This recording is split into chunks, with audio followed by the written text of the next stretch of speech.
Hello, it's me. It's exactly 1 o'clock. I'm right on the money? Right on the, what's the term? Right to the minute? I was gonna say on a dime, but that's, you turn on a dime. You don't, I don't know what I'm talking about. Hello, it's me, it's Scott. And this is our actual 7th stream. Look at this, but I forgot to do an important thing. It's our 7th kind of official stream. I didn't change my title. This is gonna be weird. I've never done this before. We'll have a hashtag title. It's gonna be Radial Creatures, maybe? I don't know. Maybe it's a bad hashtag. Who's clicking my face already? It says I have 0 viewers, but I'm being clicked. This is very suspicious. Okay, hi, hello. So, this is serious today. We gotta get down to business. So, whoever's clicking me, hi. It's weird because it says I have 0 viewers, but clearly someone's clicking me. So, you may be here because your teacher sent you here. You may also be here because the museum sent you here, or you may be watching this video later because somebody sent you to it. Here's the thing. I'm Scott, and I'm currently playing this music too loud. That's one thing. Let's turn that music down. Maybe that's too quiet. It's so hard to tell. I mean, music is always too loud or too quiet. One or the other. So, I am here in Pittsburgh working with the Children's Museum as a technologist in residence. And I've worked with them on a ton of projects, and they're one of my favorite groups of people to work with. But now I'm working on something, a piece of technology-driven art to go in Museum Lab. And if you've been watching the stream, or if you've been paying attention, or if you've heard me talk, whatever, you've heard me talk about this a lot. And I've been working on it for weeks and weeks. And finally, feeling like I've got something like a real direction. But to do what I want to do, I think I need your help. So probably later in the stream, I'm gonna go into kind of a detailed overview of where I am in the process and where I am in the project. But the first thing to talk about is this kind of drawing exercise that I would like your help with. And you'll do this drawing, you'll do it at home, and you'll either send it to your teacher based on your teacher's instruction. How's it going? For vivo. Or maybe the museum told you how to share it, or maybe you can use the hashtag I just made up, wherever it is, down here, under here, this one. So, okay. I want to make some creatures at Museum Lab. And it occurred to me that Neil, the last artist in residence, also made creatures. He made some birds made out of bread.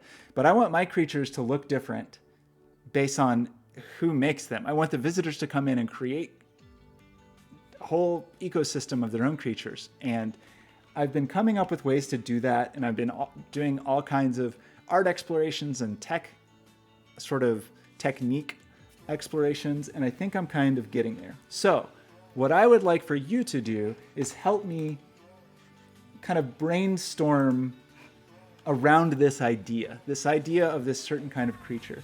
So let's do something. Obviously, the most important thing that we have to do is change the wallpaper.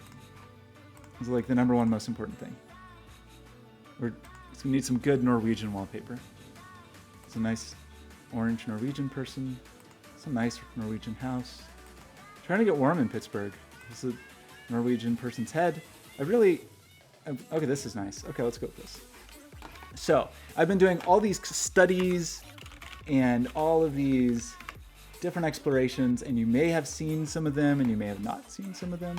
So this is what we did yesterday, kind of some creature studies based on some earlier work. We did fun kaleidoscopic things. You can all go look at this on my Instagram. But actually, let's go to here.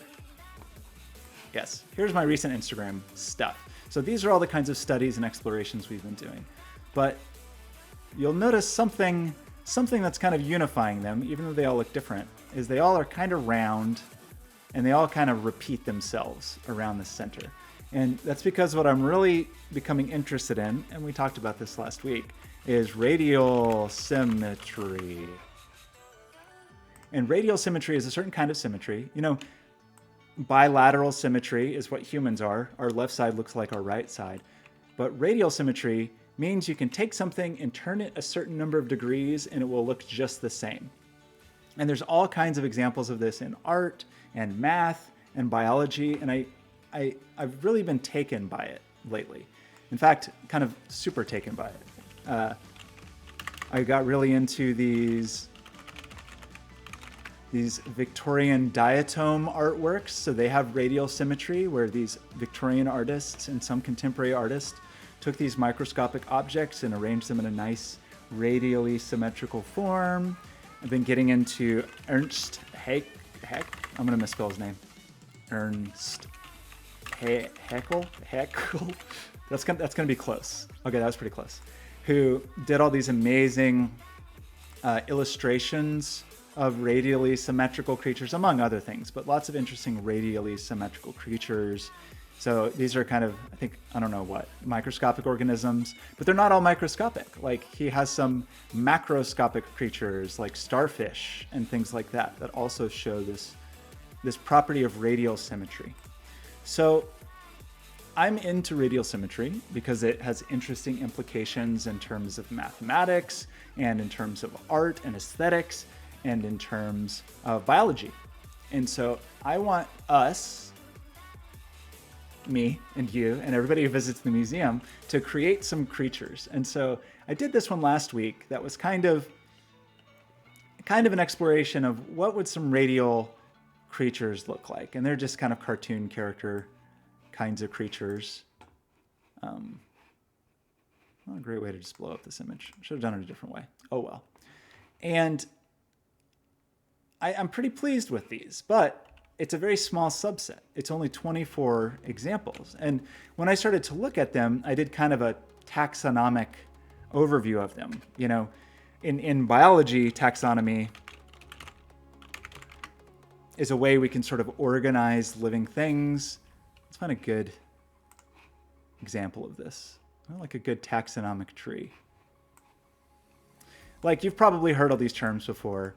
Life, realm, kingdom, phylum, class, order, family, genus, species. It's a way of organizing animals. So you can have your house cat and you can have a dog and realize that, okay, well, this cat's really a feline and there's lots of other felines like a lion or a tiger. And this dog's really a canine and there's other canines like wolves. So I started to sort of do that to these creatures and notice like, okay, some of them have one eye and a certain number of ripples. So maybe that's one kind of species. And sometimes they have things cloned around the center, and maybe that's another kind. So these are giving me ideas on how to generate these creatures. So those are not just me drawing them, I want them to be generated. So one of the things I started to do was make a little simple generative tool to kind of create a creature based on some of those parameters. So just an easy example of like, well, does it have one eye or does it have a bunch of eyes? And how big are those eyes? And what color is it? Almost like these are the genes or the DNA sequence that determines what this creature looks like. And with enough tweaking, I can kind of get something. Okay, it's got one eyeball and that eyeball needs to be kind of big. I can make one of our creatures, this creature right here. And with a little more tweaking, okay, we need 5 and we need to be a little more round maybe. And maybe the eyeball needs to be a little smaller and change the color up. And now we made this creature. So the idea is that I want to create a tool to do this, but here's where I need your help.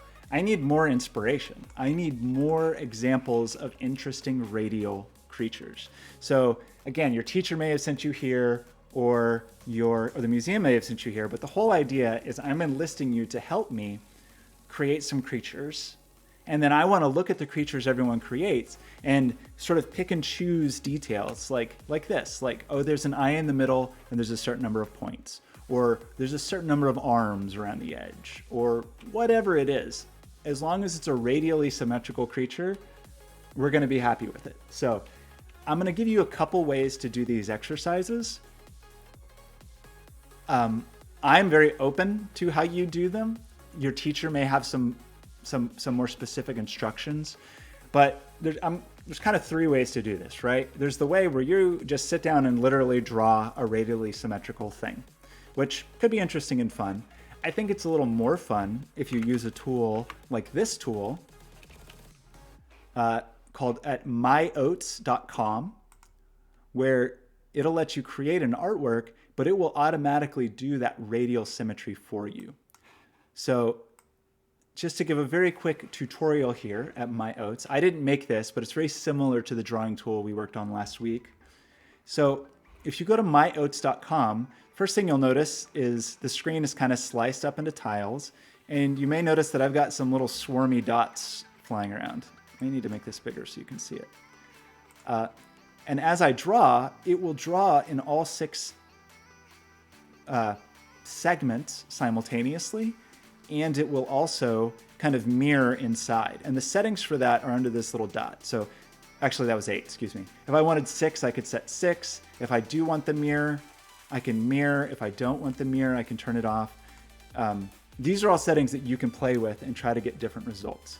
But just as an example, if I wanted to draw one of the creatures that we just had on screen, I might say, well, one of that 3-sided creature, for example, maybe I want to try to draw the 3-sided creature, and I can adjust my stroke and brush and all of those things.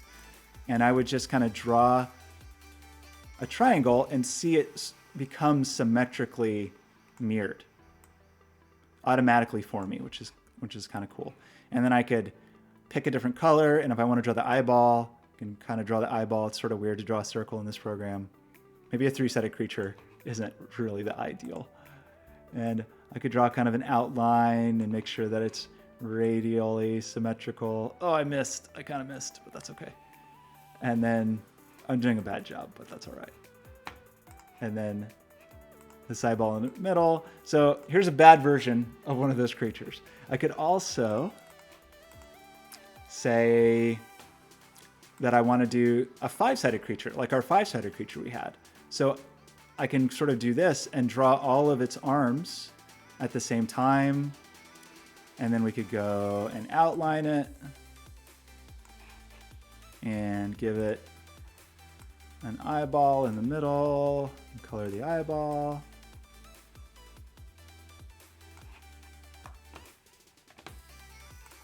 Whatever color we want. So that's me just trying to draw 2 of my creatures that I've already drawn. We also had that one crazy creature. Let's see. Let's go back and see that one creature. We had a creature that had this sort of little ring of little sprouts, almost like little trees growing. So how many sprouts does this creature have? 1, 2, 3, 4, 5, 6, 7, 8, 9, 10, 11. Is that 11 or 12? That's too many. We can only go up to 8, so let's just do 8. So we would draw a circle, a very bright creature. Draw our eyeball outline and our eyeball. And your creatures don't need to look like mine. In fact, I kind of feel like they shouldn't look like mine. I want them to look like your creatures. And maybe yours aren't even creatures. Maybe they're like stained glass windows or some kind of mandala or some kind of other interesting radial shape. But the idea is to explore radial symmetry as a tool for art making and for composition. And I'm making a radially symmetrical form, but I can have a radially symmetrical composition just by drawing other little pieces. It doesn't have to be part of that form. Or this creature could have polka dots.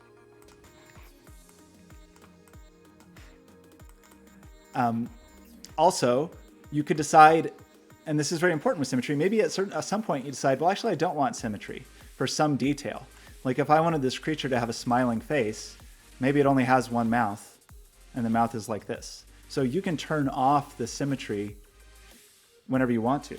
And maybe you give your creature like a sleepy eyelid because your creature is very tired. But the idea is just to explore radial symmetry. And this was kind of a certain kind of cartoony style.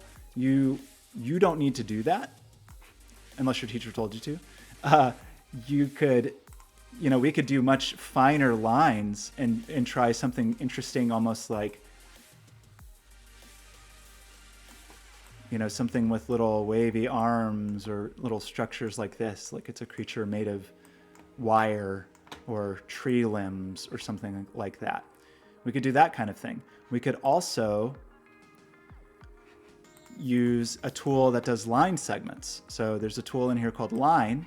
And if you do the line segments, let's make it a little skinnier. You can draw sort of geometric crisscrossy line art, which I think is also cool. And you could do this and put an eyeball in the middle or put some eyeballs, turn these into eyeballs. Maybe that's a cool idea. But above all, I think this should be like a fun project that you're using to sort of explore some possibilities. I'm gonna give them weird cat eyes. And then one more round eyeball in the middle.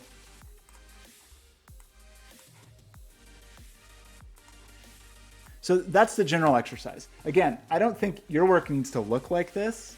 In fact, it shouldn't. You should make your own creatures and they should look however you want them to look. And you can use all the tools that are in here. I'm not sure if maybe your teacher asked you to specifically use myotes. If so, you should do so. If not, there's other ways you could do this. You could do it in Procreate, for example, on the iPad also has some symmetry features. You could also do it with pencil and paper. So I'm gonna try a pencil paper version, but I have like no art supplies here. But I'm gonna do a bad job, but hopefully you'll get the idea and then you can do a better job. So the pencil paper version, I've never tried this before. Let's try it. Okay, there's my hand. There's this hummus container. So what I want to try, here's how I would draw it on pencil and paper. I'd get something round, like this plastic container, and I would probably outline it. I only have a pencil. It might be hard to see. I don't have any markers or anything. I'll try to make it a thick outline. Okay, so I've got a nice circle, and then I just want to fold my paper in half so that the circle lines up. So I'm using parchment paper, so it's a little easier to see. Also because it's really the only paper I have here.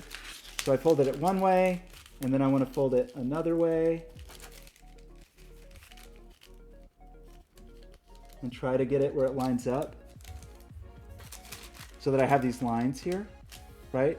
And then I can sort of go back and draw these lines in. So it'd be much easier if I had a ruler. If you have a ruler, I would encourage you to use it. You could also use a compass.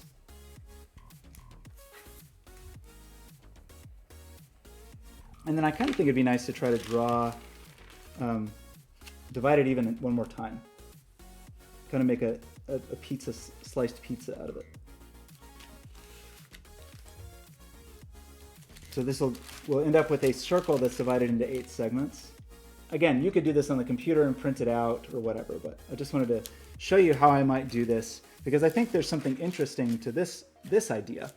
So for example, on the tracing paper, I could draw one side and then fold it over and draw it again. I could also, let me go ahead and draw these lines. I'm just trying to create kind of a radial form to be surprised. So the cool thing about myotes is that you can see what's going to happen, right? You draw it and you know what you're going to get. With this approach, you could take a piece of paper, and this, of course, would be way easier to see with a marker. So, but I have no markers in this place that I'm staying. And I'm maybe just draw one of my pie shapes. So I now just want to do a design on one of the pie shapes without really knowing what it's going to be. So maybe my design has an eyeball in the middle, and maybe it's got 2 polka dots right here, and maybe it's got a nice triangle here, and sort of a racing stripe on the side. Maybe there's a square here, whatever it is. Like you draw whatever you want. And I have this one section of this, and now the idea would be to go back to my piece of paper that has my full radial layout. And if you have this, you don't need tracing paper for this if you just have paper that would let you see, and some markers to see through. But then the idea is just to trace this, and I'm going to do kind of a bad job. I'm going to do it fast, just so we can see what we're doing. And I would do one, and then I would do another one. It's almost like you're hand drawing a kaleidoscope. And in fact, another way to do this exercise, if you happen to have 2 flat mirrors, is you could do this all, just draw one of these and then look at it in 2 mirrors beside each other. So I'll do half of this, and hopefully that will give you the idea of what we're aiming for.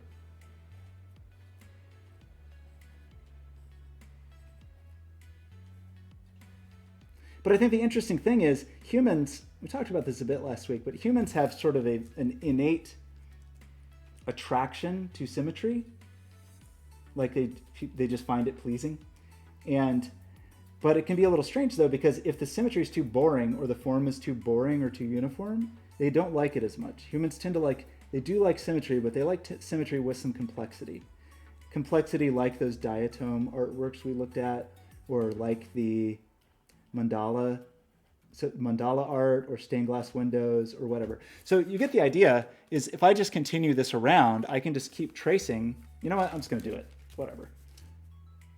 I can talk and trace at the same time. And you can imagine 1,000 other ways to do this. You could do it with cut out pieces of paper. You could do it with objects. So there's no reason. I mean, of course, if this is for your art drawing class, then maybe you should do it that way. But you could do it with pennies or quarters, and you could arrange all the coins and then take a picture of that. But the idea, which I keep harping on, which hopefully you are understanding, is radial symmetry. The idea that I can take something and turn it a certain number of degrees and it will look the same. And there's, of course, other kinds of symmetry, like we talked about bilateral. There's spherical symmetry, which is sort of a weird one. Like a soccer ball, for example. You could look at a soccer ball and there's a certain way to turn that soccer ball where it would look exactly the same and you would never know that it got turned. Or with a basketball. I'm in the last one. I was not very uniform with this. But hopefully this illustrates the point that you can start with some relatively simple forms. Like I started with a pretty boring set of shapes on one of my pizza slices. And just by doing this, suddenly it's a more interesting thing. It's like I've drawn a kaleidoscope. So I think the handmade version is pretty cool because you don't know what you're going to get until you trace it and see it. So I will leave it to you or your teacher, whichever one is the right answer. Oh man, it took me longer than 20 minutes. I'm sorry. I meant to do that in 20 minutes. So either this paper technique and make a radial creature, use this site, myoats.com. You could use that to make a cool radial creature. You could, if you were really adventurous and you were interested in creating art through code, you could watch some Dan Schiffman tutorials because I'm pretty sure he has a video. Maybe I'm wrong about this. I think there's a coding challenge. Let's see. Codingtrain.com. That's wrong. That was a trick. It was a trick site. It's thecodingtrain.com.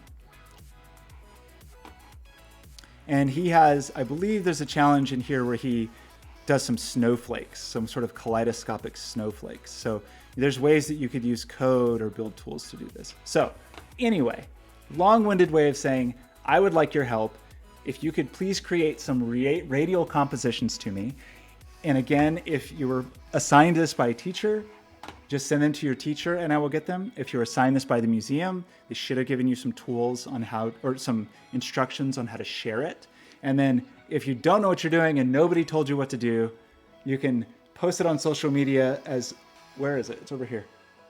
Radial creatures, with the tag radial creatures, and maybe I'll find it. And then next week, hopefully we can collect all these and look at them and see what everybody did.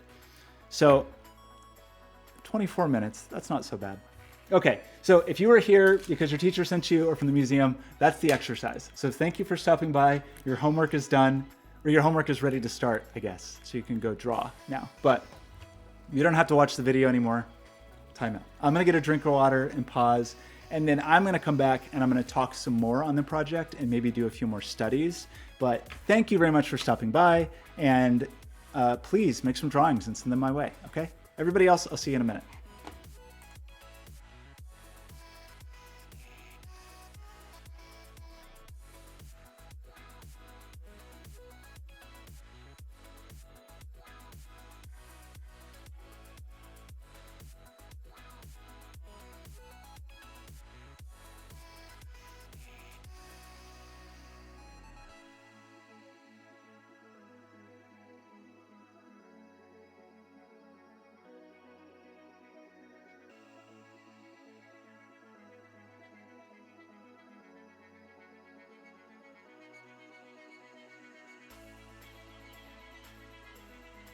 Okay, hello, I'm back. Is anybody still here?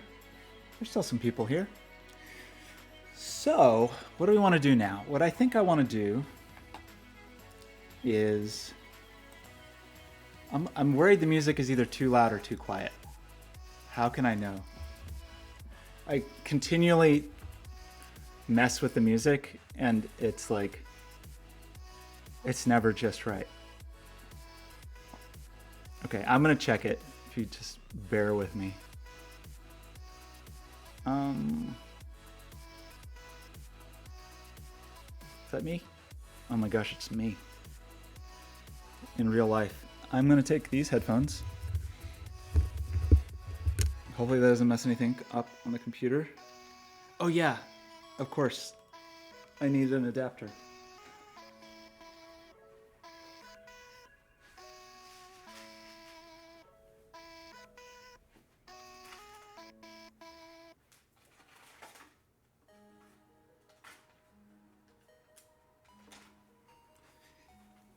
How foolish of me to think that I could plug my headphones in.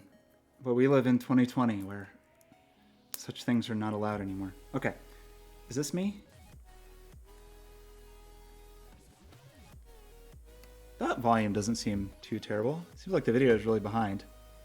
So I have to wait and come back and watch myself complain. I'll be back any minute now. Maybe.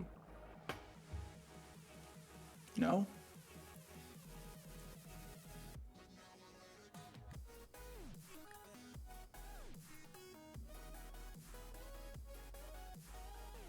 I think that's adequate. I'm going to say it's adequate. Adequate work, everyone. So let me plug in this machine and this machine.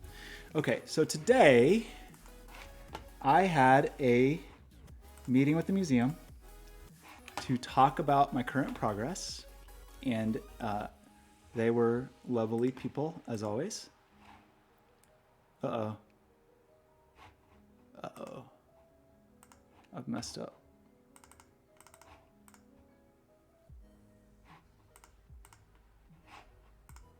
I fixed it. Crisis averted. Just bringing up my notes. I'll keep breaking the markdown view. Okay, so I went through and I kind of talked about, these are the three big things I covered today. And if you watched yesterday, we covered a lot of this. So we're going to cover it again, sort of. But maybe I'll go in a little more detail because I have new information after that call that I actually really like. So the on-screen look and feel, I showed them all of that work. I showed them that diatom art and the Ernst Haeckel art and all of the other kind of artworks that I'm so entranced by. This Haeckel art, oof, oof, it's good. Looked at some architectural examples like La Sagrada Familia in Barcelona. Why did you decide to open in that window? Unclear. And these, like the beautiful, oh, it's so good. Like this hybrid architectural, organic figures, just stunning, just beautiful stuff. Which I'm not, these are not quite aspiring to that. And then just that general idea of radial symmetry. And then got a whole bunch of visual reference, some stuff we just looked at. Some of it kind of interesting sort of museum-y microbial displays. I think this is a museum in the Netherlands, like a microbe museum. Some really beautiful, I don't know if this is real or not. Stained glass work with gorgeous radial symmetry. And then, of course, last week we looked at some generative creatures of various kinds, cool kind of fractally generative creatures. We looked at these beautiful generative insects that are so amazing. I really like these. Especially just lovely stuff. And of course, all our friends, the diatoms. Beautiful, beautiful, beautiful. Like kind of unreal how lovely. So it's funny because this is all the inspiration that went into my brain. And the thing that has come out, again, is are these things like this. And I've really, this was just sort of a quickish study last week to try to land on something I liked, but I'm really kind of drawn to some of these forms. I'm pleased with how some of these at least came out. And this study from yesterday of just looking at how one of those forms can sort of multiply and interact and connect, I think is interesting and kind of speaks to this thing. This study, I wish there was a way to not play the audio. Sorry about that. If it's loud. It's probably loud, huh? Hopefully not too loud. But, you could imagine some kind of ballet with all these little creatures dancing in space there. So I was feeling relatively pleased with where we arrived here with this creature yesterday in our substance designer work, which just isn't going to load now, even though it loaded 10 seconds ago. Interesting. But in this example, I made it out of wood, and I don't know if that's exactly the right idea, and what the materials are, and it's maybe a little too rectilinear. Maybe it could use some curves, but in general, I kind of like it. And I had a great suggestion, a great suggestion from one of the museum exhibit designers to use materials from Museum Lab to make this.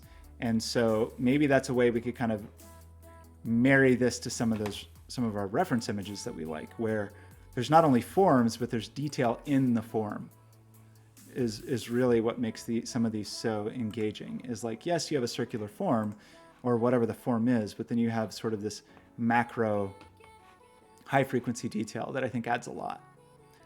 And so the suggestion of using materials, tile patterns, paint textures, things like that, so that these creatures are made of the museum, I think is amazing. And I really like it. And it reminds me of some conversations we had for an earlier art project about like incorporating the materiality of the museum into the work. And I really like that.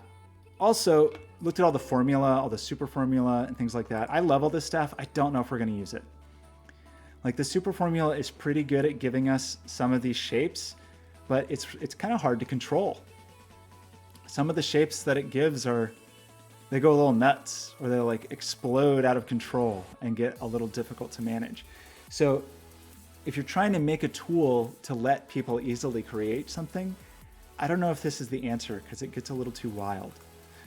We also looked at super shapes, it's still the super formula, but particularly looking at the kind of 3D versions of the way this exists in 3D. So we still might use this to generate some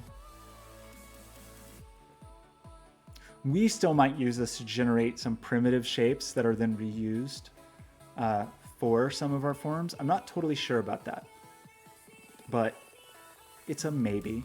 Like this thing, you could imagine some creature that was surrounded by these, for example. So even though it goes a little nuts in terms of trying to control it for the shape of a creature, maybe it's good for creating little elements to go around a creature. Maybe. Get some wild stuff. All this stuff. Beautiful, beautiful, beautiful.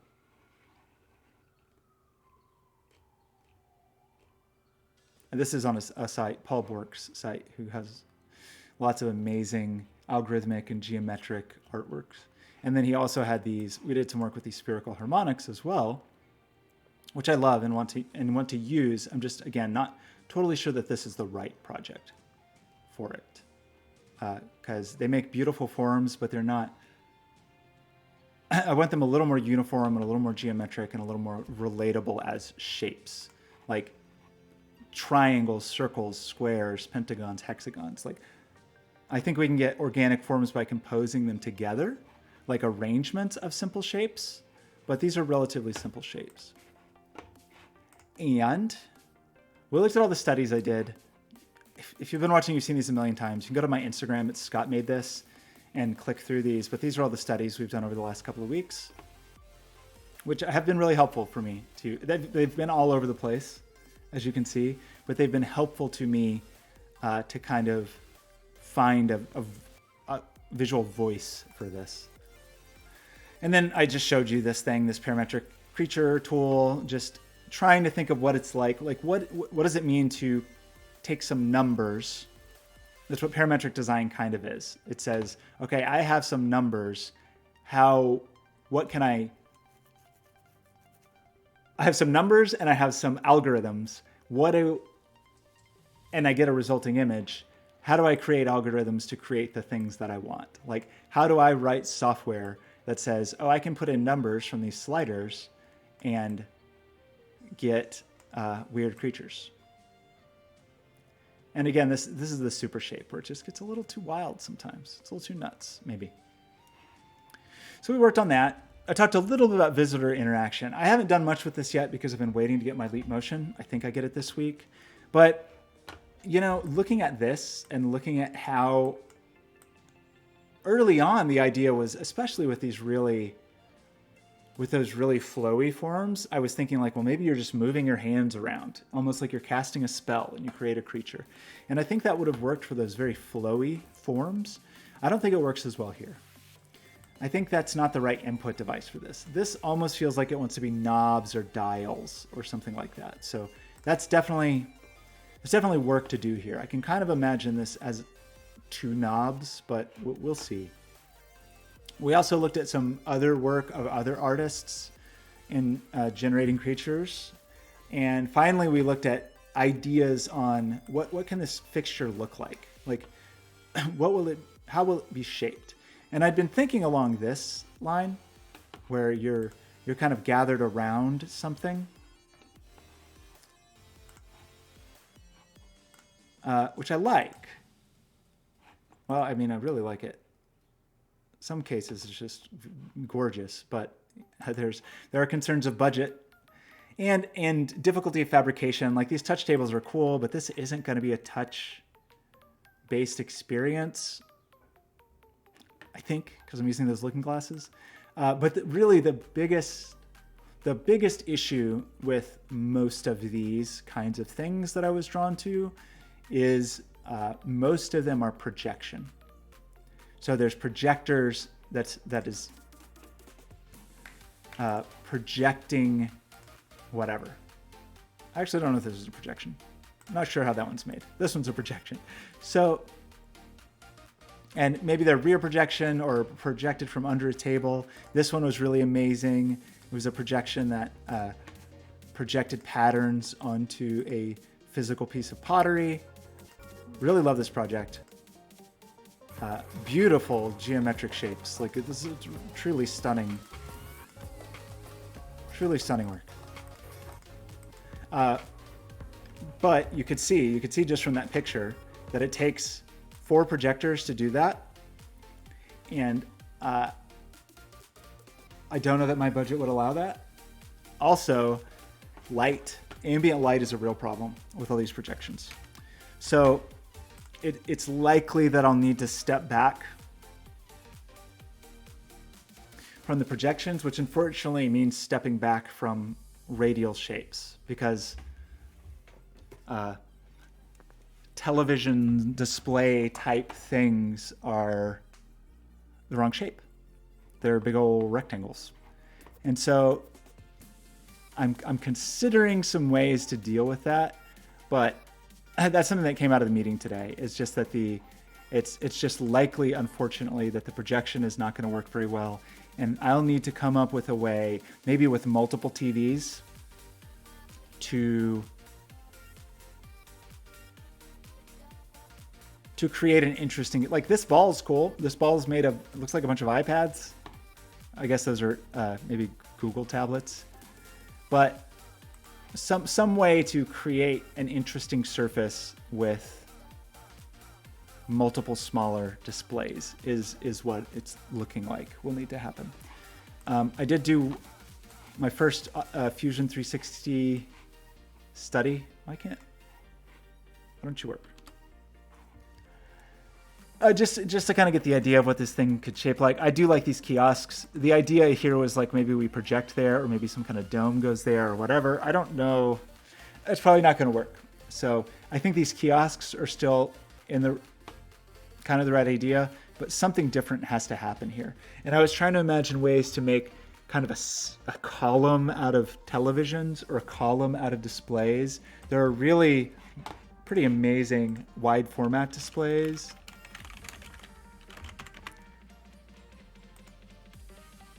Like super cool.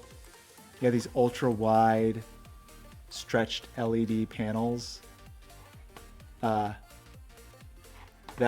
are awesome, but are just extraordinarily expensive. Just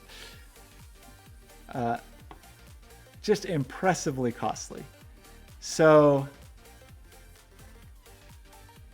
I don't know. There's also these kinds of things, these sort of floor standing digital signage. So I'm totally comfortable with the budget that I have to work with, but it's not.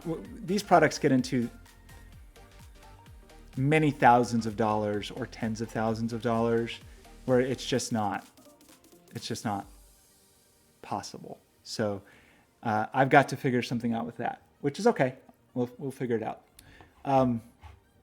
So that's kind of where I am with the project. I'll say that the biggest takeaways for this week are feeling pretty comfortable with that thing we did in Substance Painter. Let's open up Substance.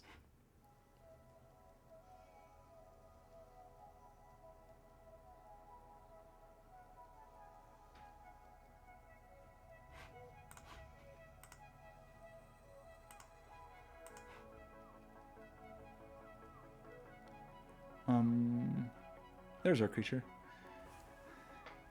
I don't know what that little thing that popped up was about. Not sure.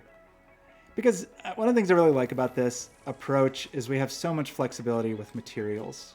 Like we could choose, well, this all has one material, so, but we could decide to make it out of bronze. It could be shiny and made of metal. Some parts could be metal. Some parts could be kind of sort of metallic painty. Like really interested in going around inside Museum Lab and just looking for, well, that's a weird one. Just looking at textures that might be interesting to find, like concrete and metal and fabric and wood. And really it would be lovely to try to create some substances. I've never done that before, but create some substances using some found materials or creating textures with found materials. I think would be pretty cool. Like a fabric-y thing. Make it a canvas.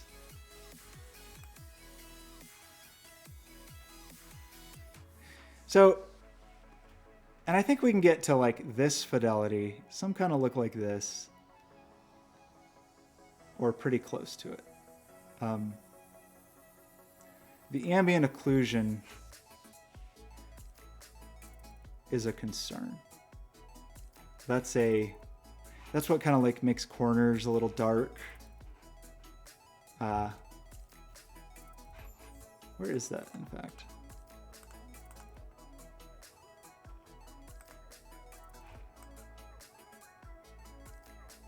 So is this just with the ambient occlusion? It's sort of hard to see. I guess it's in there. Very subtle. Can I just delete this? Yeah, that's what it's like without the ambient occlusion. So it doesn't look bad, but it definitely loses some sense of reality. So there may be ways that I can figure out how to fake that with real-time generated geometry, but it's feels like a challenge. Feels like a difficult problem to solve. Because it makes the corners a little darker. It just makes it look a little bit more like a real thing. So I don't exactly know what to do about that yet. Okay, an unsolved problem. So, okay, so we talked about our exercise. We talked about the state of the project. So, next question is probably, what do we want to do today? And I think what I want to do, since we kind of got a reasonable workflow going yesterday, even though I messed it up 100 times and had to restart 1,000 times.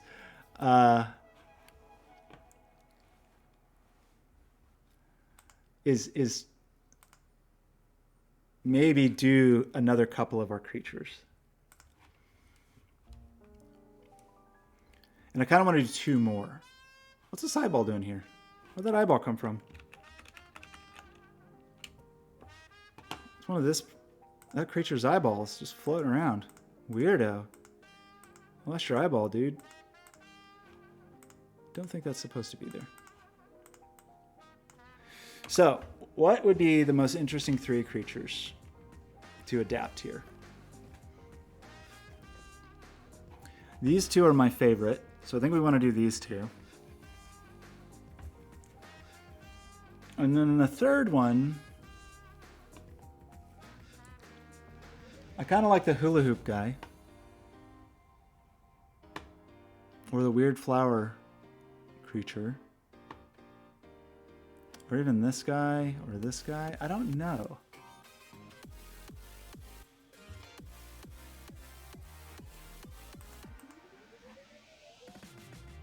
Well, let's just do them one at a time, and then maybe we'll decide what seems good.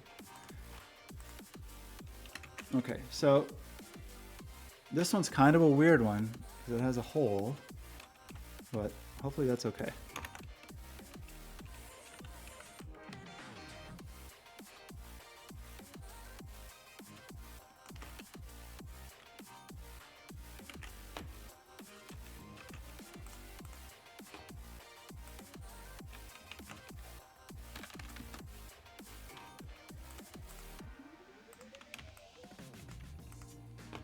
These corners are not the greatest also. Those corners are a little problematic.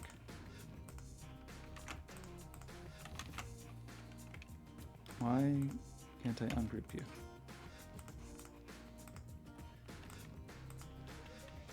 Like, see what I mean? There's just something sort of awkward about those corners. But I also kind of don't want to mess with it.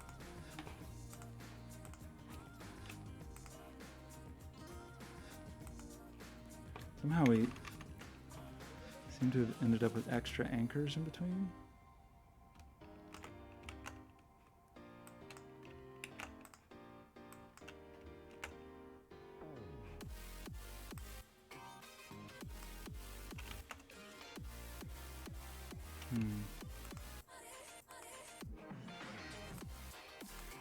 We need to either break the tangents or redraw them a little. I think we're just going to go with it because I don't really want to get caught up in trying to retool these because I think it's going to take some time to make them anyway. So let's do the following. Let's get rid of all of our pupils and center them all. That didn't work at all. Click this. Oh, wrong tool.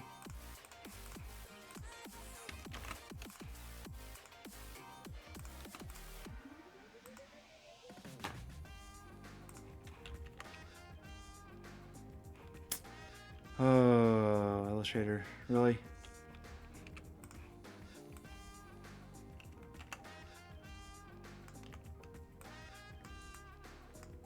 I'll just do them one at a time.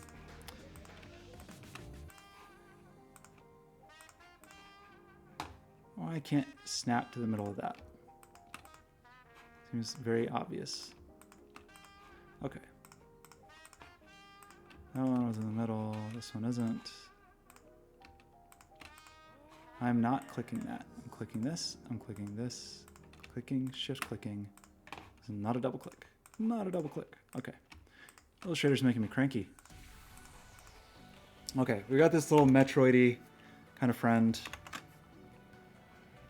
We then need to expand all these fills so that those are kind of their own paths. Now this really this might turn out to be difficult or it might turn out to be, it really depends. Like if we have to extrude these, maybe we can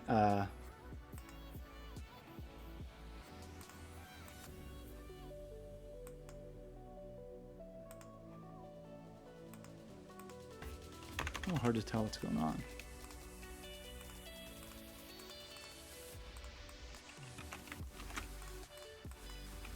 Oh, why didn't you expand that?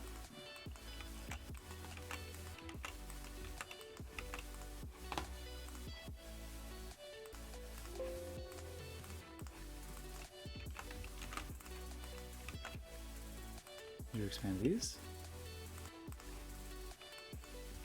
You did, okay.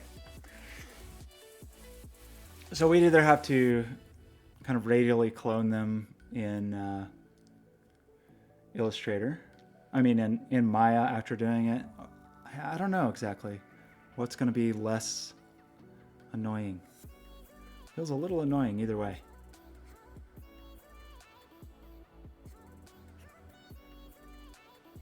Also slightly bothers me that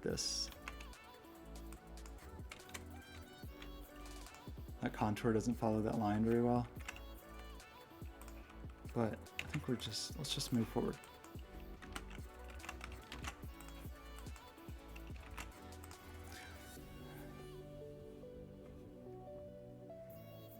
So what we would need to do then, this was a whole process, but let's see if we can remember it. So we need to save this as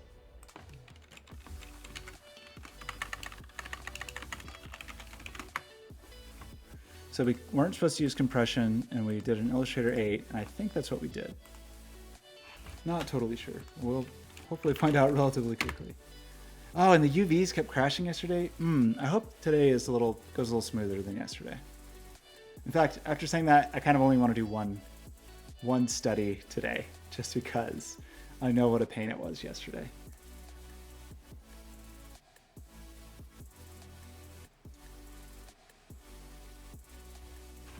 Or maybe two. We'll see. We'll see how it goes. So we need to create an Illustrator object. And we want curves. And we want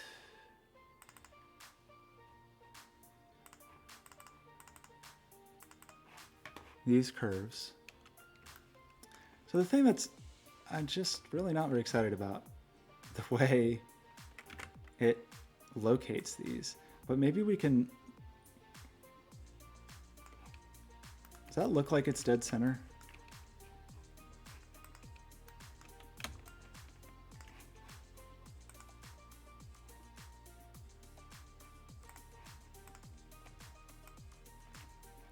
That would make our lives a little easier.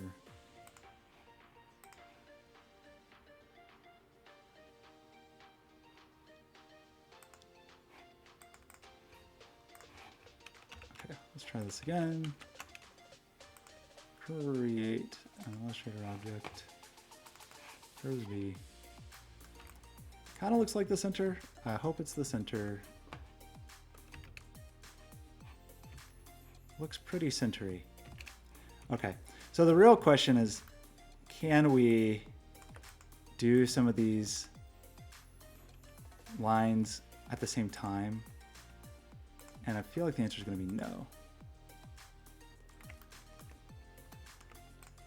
So like this should be the body, right? So that one's easy enough. I pushed the wrong button.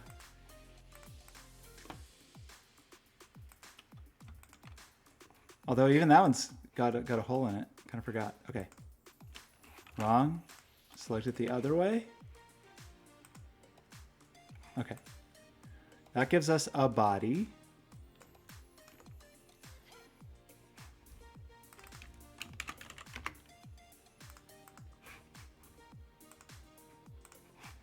This one might be kind of hard to make.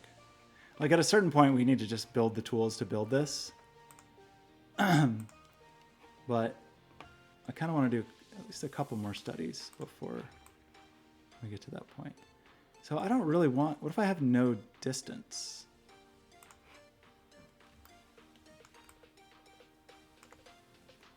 And if I don't have a bevel at the top,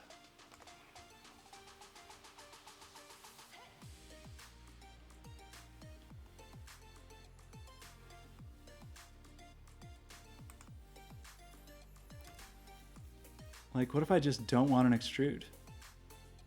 It doesn't work.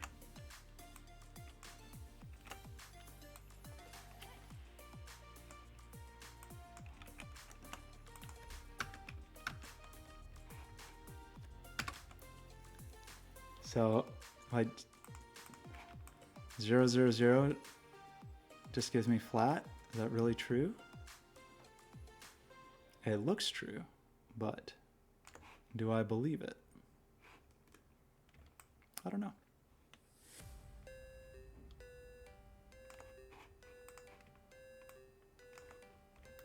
Or did it give us crazy bad geometry?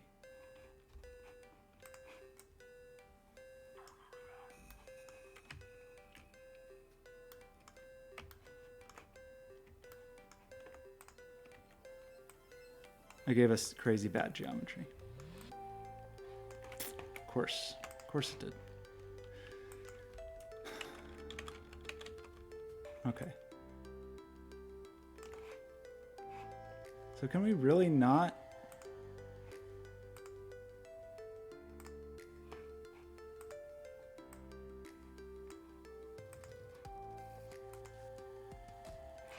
Or is there something else here? Like that's a bevel. Is there another way to?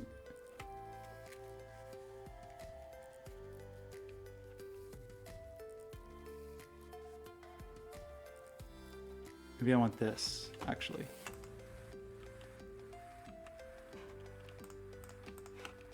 For flat surfaces. Yeah, that's better. Okay. So my flat surfaces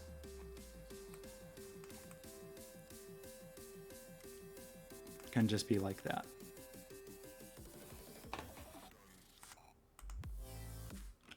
So here's what's going to get tricky is this. Because I really feel like Maya's not going to understand what to do here. Did Maya just crash?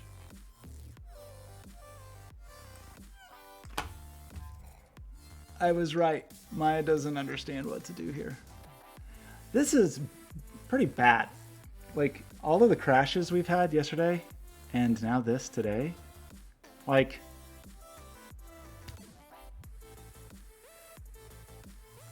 how can software that's been around for decades like this still just be this bad?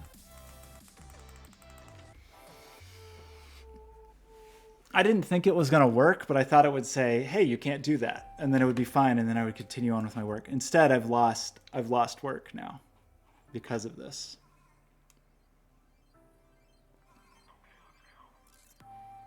Very frustrating. So Maya's just crashed now, seemingly. Pretty bad. Maya, you're expensive software. Software costs a lot of money. And you would think that it would not just break for no reason like this. Like, what I asked it to do was not too crazy. But as we know, Maya's my mortal enemy. And it's like basically unusable software. And one day we'll be free. One day we'll be free of it. Maybe. Okay, well, if we have to redo that anyway, I kind of want to make these better. Somehow.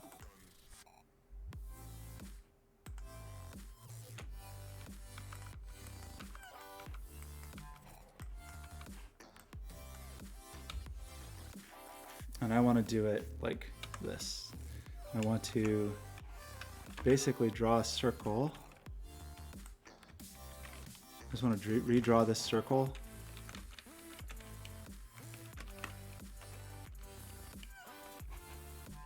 They have to be perfect.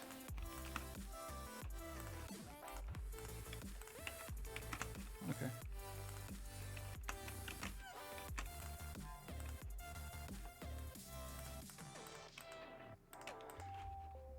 And I want to delete this bottom point. No, I don't. Here's what I want to do. What do I want to do? I want to like move it down like this a few ticks. And then I want a copy of that. And I want to use this to cut a hole in this, maybe. And then I want to move this back up here. And now I should have a radius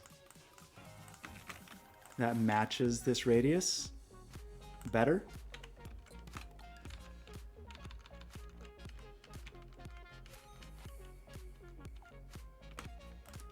And then I want to do this. And then I want to do, pick this and this, and go like this. It's not perfect.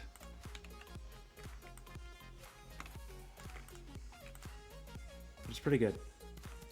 And I think it's better.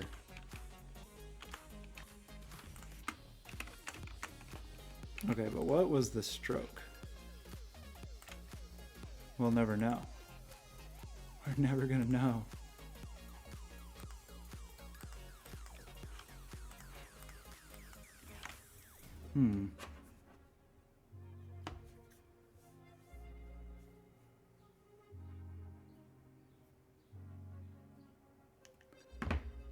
Okay, so what do we actually want to do here? We want the border to be kind of this big. So this is too big. Oh, how do we want to do this? Because I won't know. I don't know the. Okay, we got to kind of work backwards here a little bit. Because I think I said make this 960. That looks right.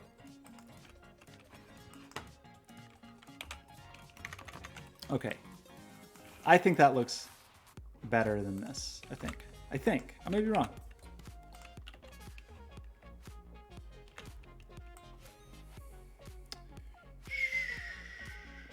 Oh, my artboard. And then what is this, 72 degrees?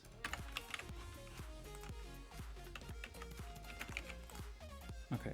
Does that look okay? It looks like there's a weird little warble on the corner there. We may just learn to live with that warble. Okay, and then we need to expand these. And ungroup them.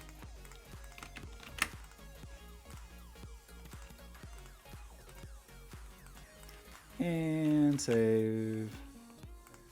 And file export. Nope, file. Okay, we're fine. Save. Now, let's do the work we did already again. And we're working on stuff called this. Okay, so we made a discovery that we like. That's good news. That this thing right here does something we want it to do. This. Almost. We also need this one. And we selected it apparently in the right order. Very good. I kind of can't tell what's the front or back, but we'll assume this is the front. However, this isn't geometry. This is geometry. So that's kind of problematic. Because we need this to become geometry. So how do we do that?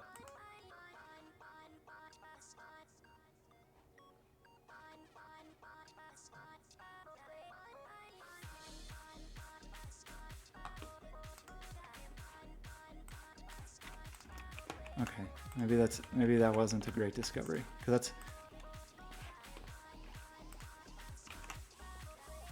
like, what if I just want a cap?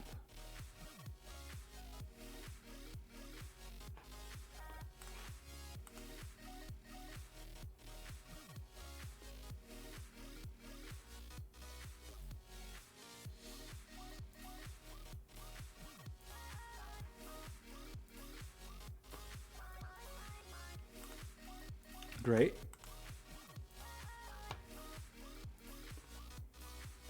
Well, there certainly has to be a way to take that surface and make a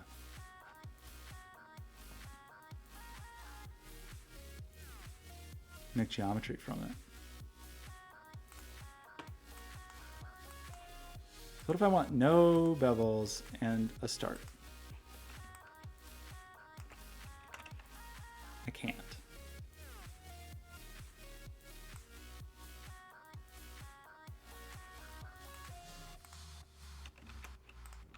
I mean, I can, it just doesn't actually cap it.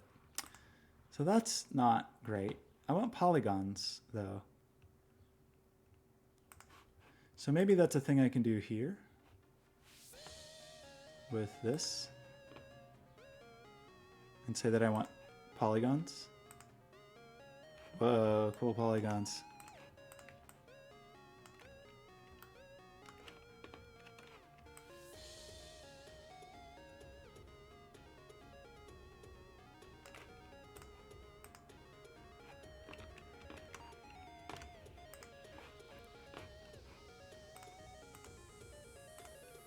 Can I edit these? Herbs tessellate.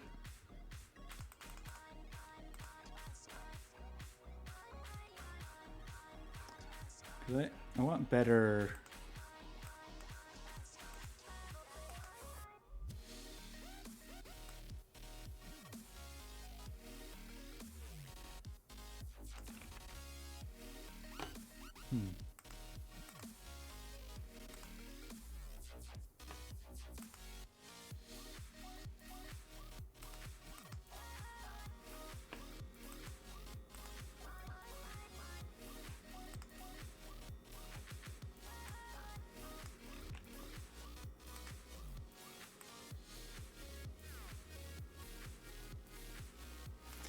These edges don't actually have to be super round because we'll have the, oops, the borders will hide them.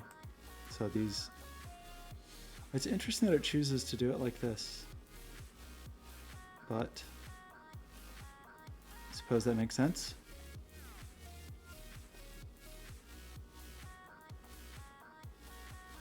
In fact, maybe I should adopt that.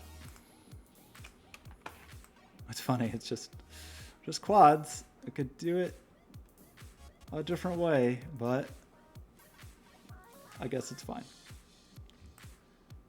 Okay, well, that's fine. Body. And the other solid is, we need like an eyeball, the eyeball solid.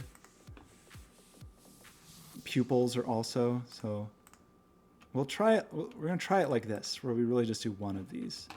So we want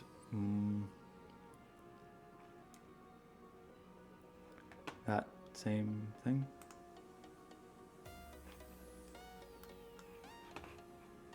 And I definitely should have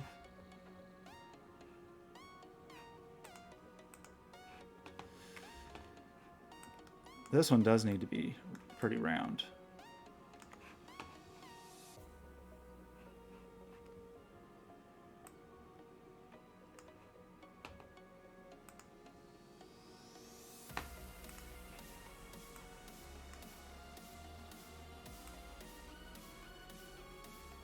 Oh, that's kind of cool, actually, the way it does that. Kind of into it.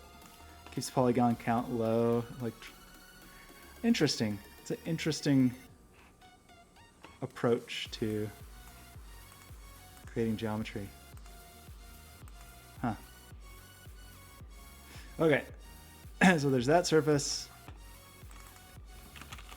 That's the pupil.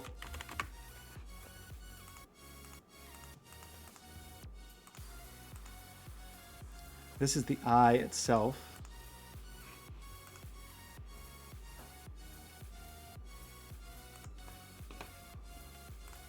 Let's just, I'm sure we could do this in such a way that we didn't do this every time, but, and it doesn't have to be too round. So we have an eye and we have a pupil and we have a, I don't know what we call those, the like ring, the thing that's ringing them. I'm going to call it the ring. And I think I'm going to try just doing one of these and then duplicating them and rotating them. I think that sounds a little easier, but I'm really not sure about that.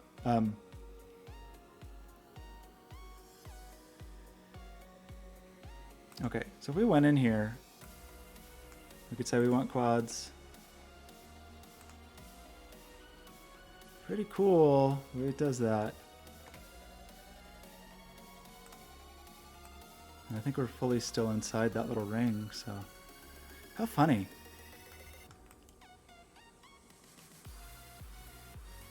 But sometimes, why would that be facing the other way? It's so weird how inconsistent. Okay, and this is the ring. Like, presumably there's some setting here that says which way the normal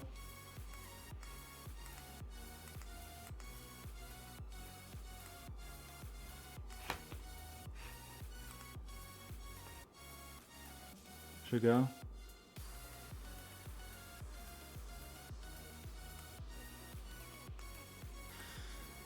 To make it face the other way. Match normal direction. Normalize trim UV range. Like,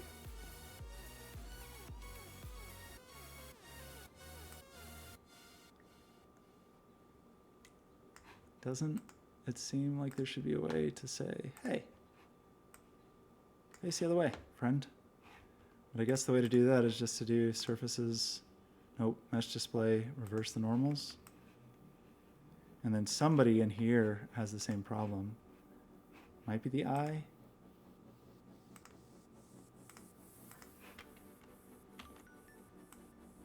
Here's to be the eye. Mesh display, reverse the normals. Okay. So now we want to make our borders. For that we do want this.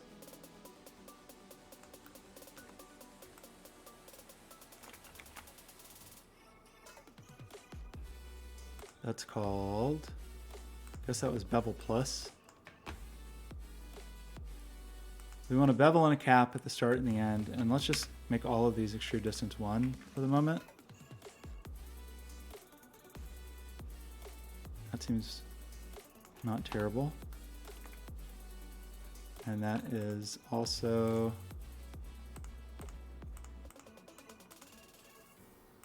that would be these two.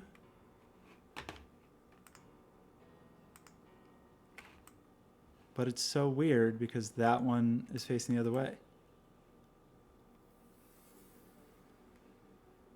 Why? So can I just flip these?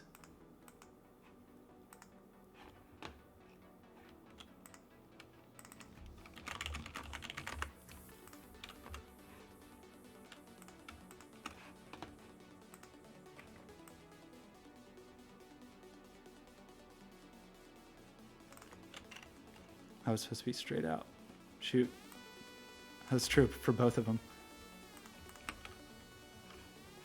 So we get for playing with settings. Okay, straight out.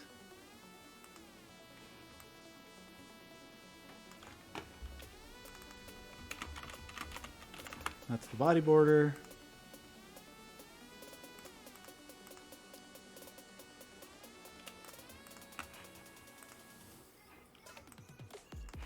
That's the body inner border.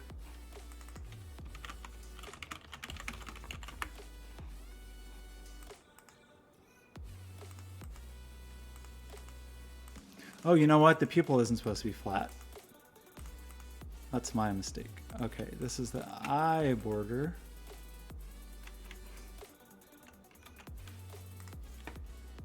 Unhappy with this. Try selecting it in a different order.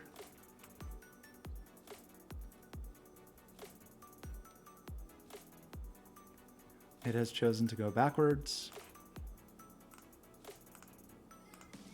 Who can say why? Can I make bevel, can I make extrude distance negative?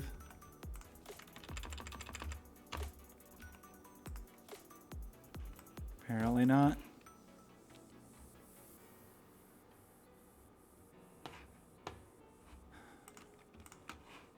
How frustrating.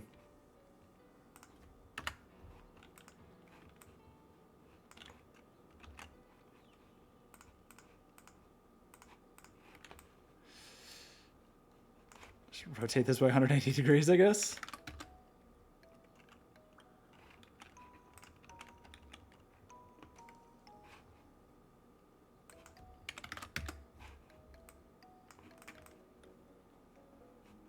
Sure.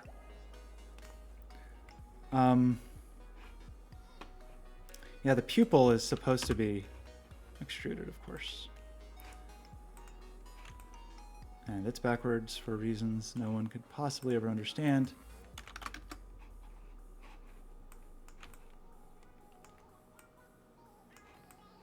I don't know.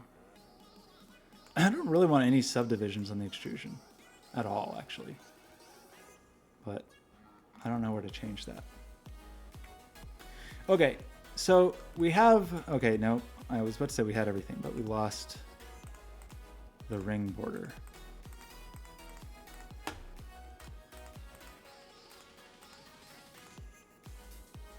Which is this.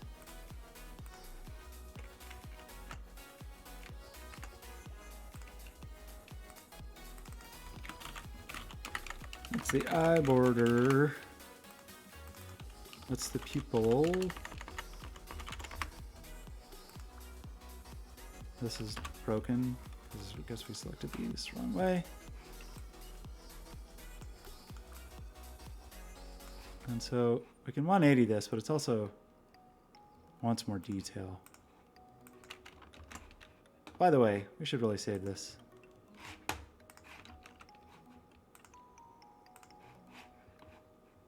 I've been hitting Control S, but it wasn't doing anything because I hadn't saved it yet. Maybe? Okay. Warning, what's your warning? No changes to save, that's fine. Okay, and then we want to 180 this. Like this shape's just a little wonky, especially down here. So we want to say,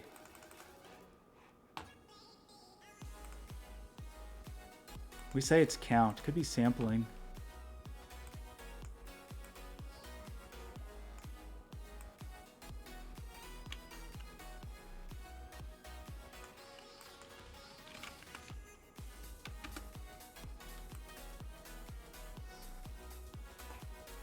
Still not enough.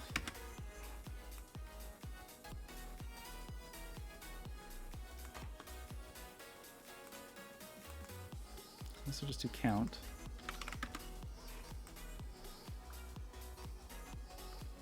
Not terrible. I don't really want any depth though. But count is just count, seemingly.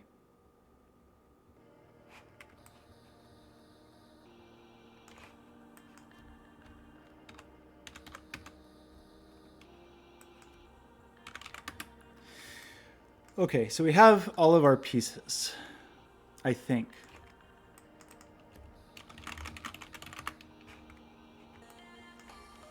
So we can probably put the ring inside the ring border. We can probably put the eye inside the eye border. Probably put the body inside the body border. Also put the body border inner inside those. That pupil is fine. So what we need to do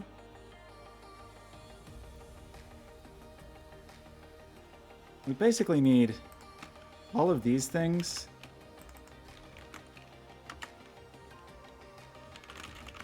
We need to be able to just duplicate this and rotate it. And I'm sure, like in C4D, I would do it all procedurally, but we're not in C4D. Whoops. Wrong axis.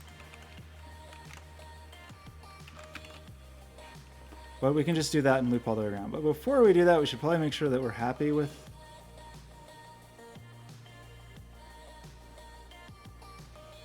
everything. I wonder if Maya, can I create instances in here?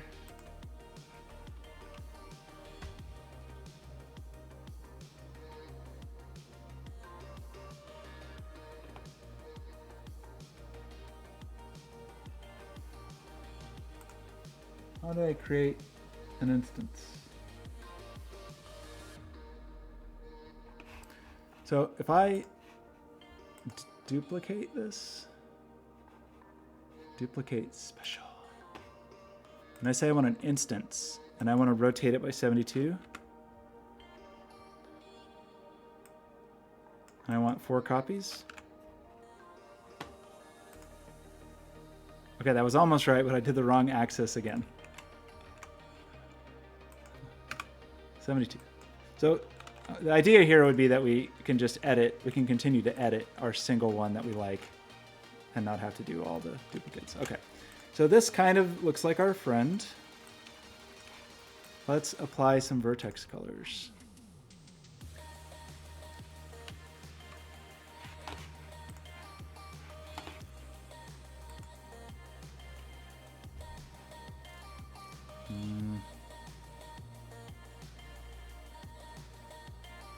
Match display, apply color. I'm sure there's better ways to do this, but here we are. Okay, pick this, and this, and this, and apply. I'm gonna pick this, and this, and this, and apply. And this pupil.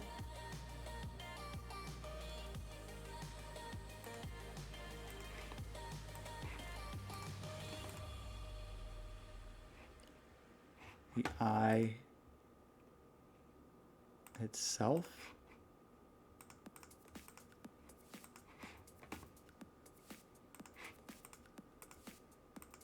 Okay, I think that worked. It was just kind of, yeah, kind of mushed. Okay, we have the ring border. Oh, that also has the ring. Oh, did I? I was unwise in the way I parented these. I guess they don't need to be, whoa.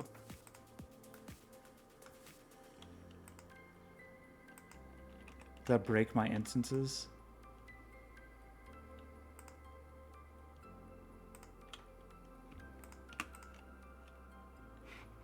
Okay, well, shucks. Okay, it actually was okay. It was definitely could have seen that not working the way I wanted it to.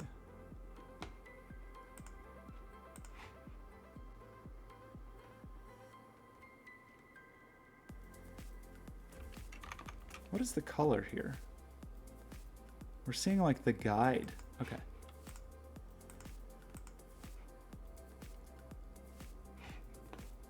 That should be that inner border as well. And then that just leaves our eye border.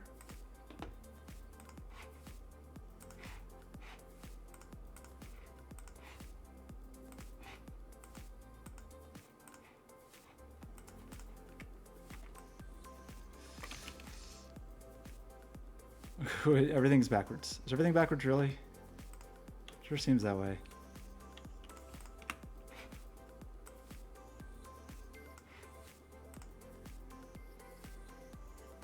How's that true? If it was really backwards, we wouldn't have color on the back. We're showing back faces. I can never find this. I feel like this should be an easier option to find. Backface calling. Yeah, so we're just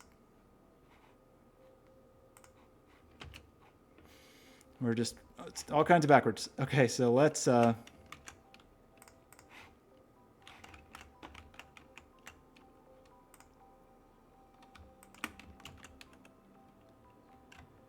don't quite know how to handle this, because if I rotate it once,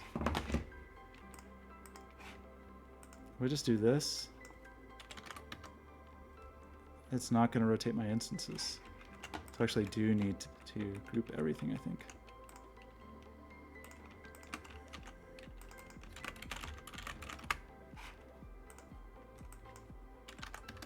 Okay. We'll go with Maya's idea of forward, which I think is not Unity's idea of forward. So, okay, so this is going to be a little weird with the UVs, because we actually do want to, we want some stacking of UVs, I think.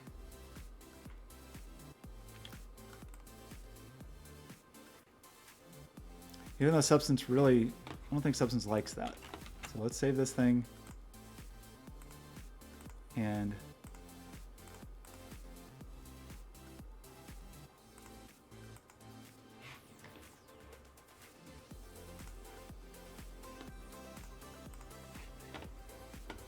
Oh yeah, all these insane UVs. It's gonna be great.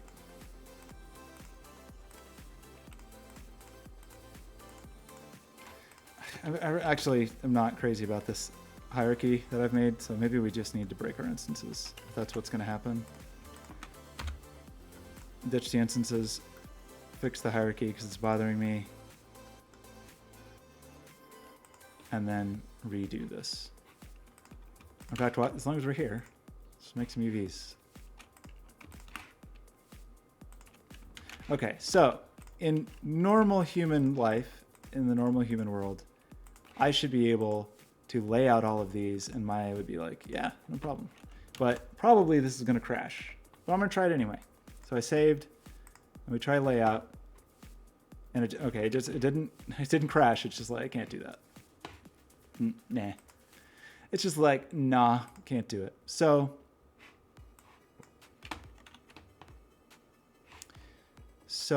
we do want to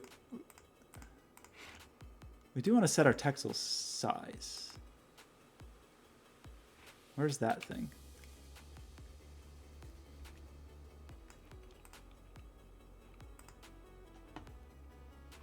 Are we good? Maybe we're good. The relatives of sizes to things do not look right.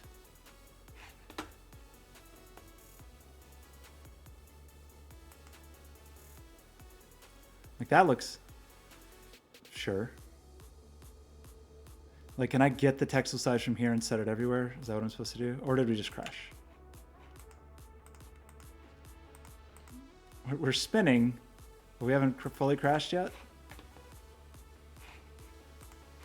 So we want to get that texel size and then apply it all over the place. I think. Okay.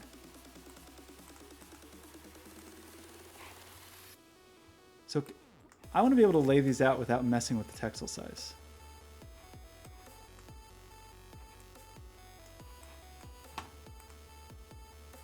Well, we decided that we just can't handle it. Like, it's really annoying. And we feel like we can't trust Substance to do it. I mean, granted, I've got crazy overlapping stuff here. So, like, guess that's my fault. Could we come up with a way to avoid that?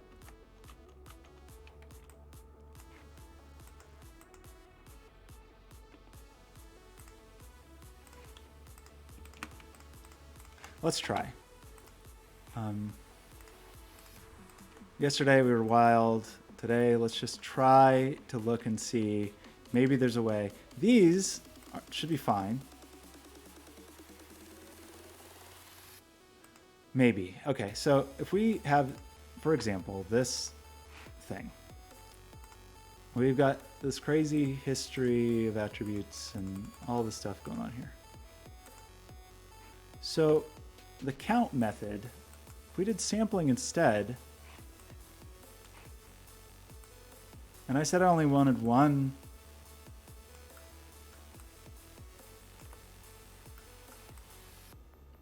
like that looks crazy. Look how tiny these details are. That doesn't look good.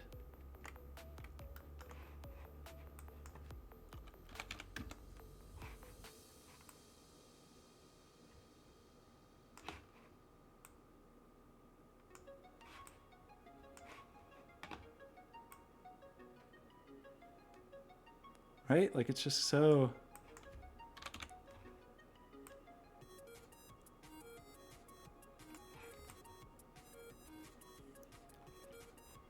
And that kind of makes a little more sense, I guess.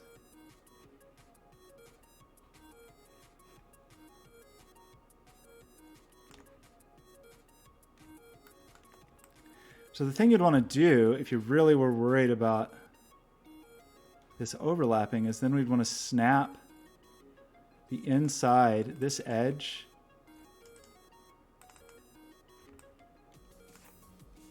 We'd want to snap it to this face. Which what? I don't know what snapping that would be, actually.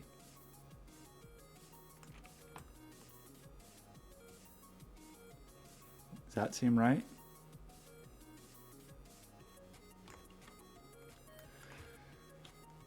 So now with ring and ring border, now can I do UV layout in a sane way? Or like, are we just so broken?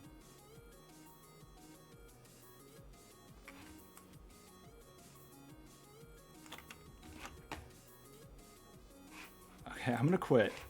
Because I think Maya is actually broken and just still in some kind of zombie mode.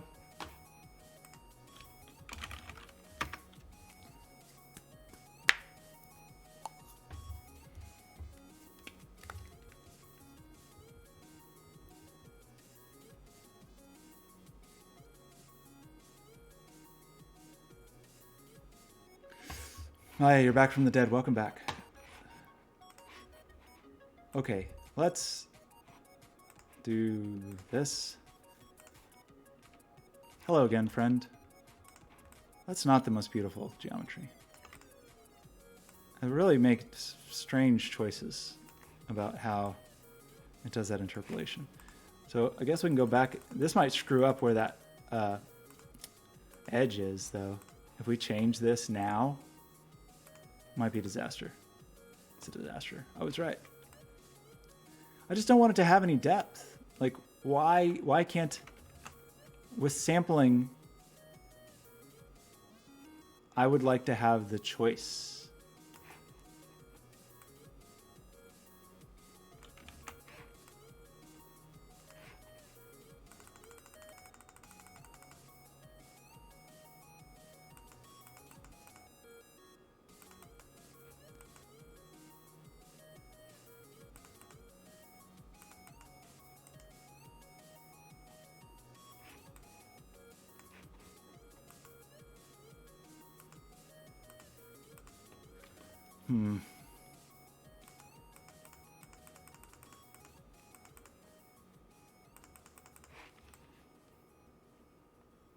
Like, that's just not as rounded as I would like. I think it's not going to look great.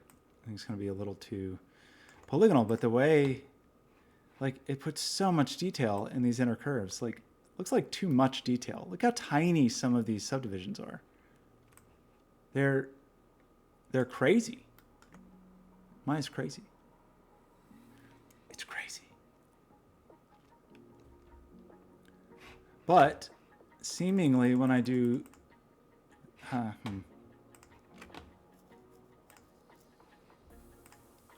of want to delete this and try the ring border again.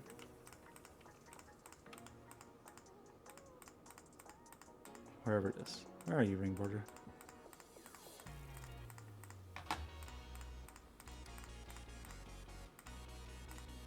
Like, our ultimate goal is to write software that does all of this, but I feel like this is helping me at least understand what needs to happen. But I don't like it. I don't like this program. Okay, so what?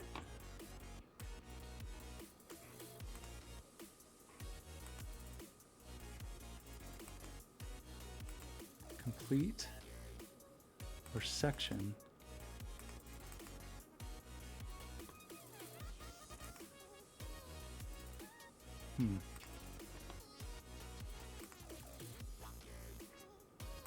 Okay, let's try this. Tool on the extrusion. Okay, that's better.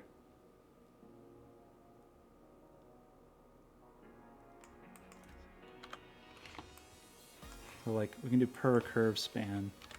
Still gets really dense in the nooks and crannies, but doesn't look quite as ludicrous.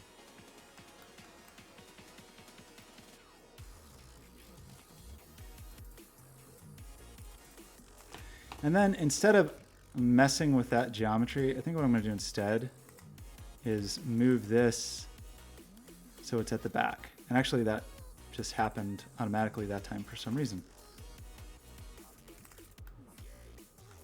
Okay, so now we have a ring border.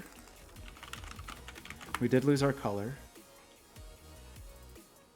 Did we lose all our colors? What happened here?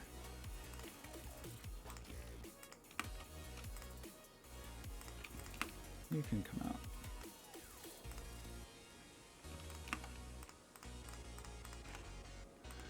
Toggle display colors attribute. Oh shoot, toggle.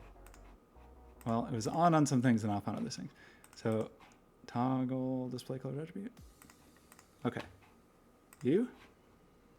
Mesh display. Okay. It's just you. So we can do that. So we want to apply color, you know the drill, this whole thing, get this color.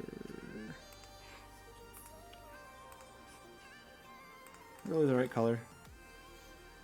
No, it doesn't seem quite right.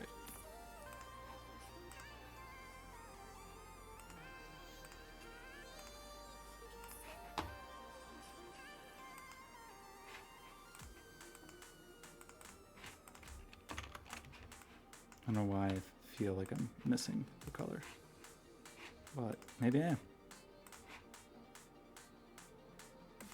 Just hard to tell if I was accidentally hitting the guide color, but seemingly that was the right color. Okay, so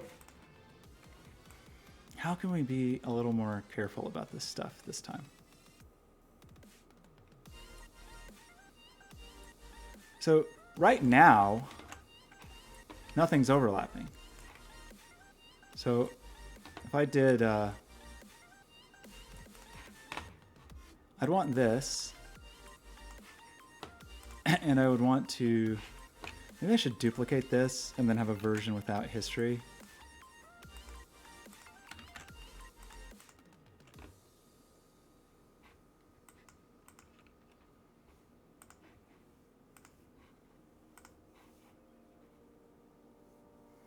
Oh, I can't do that because I'd lose my instance. And probably there's a way I could do it, but okay, so the body. We create some nice automatic UVs for the body. Layout should work because there's nothing here. The body border. We just, like, the UV editor is just broken, seemingly. There's no reason that shouldn't be able to lay out a few objects.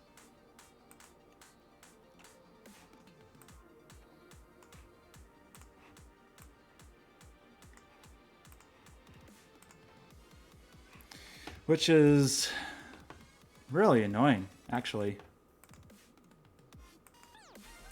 We can randomize.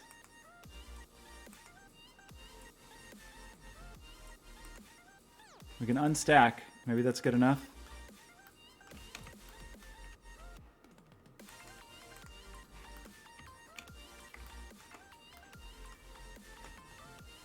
If we just stack and then unstack them, and then we can make our own little islands. Maybe.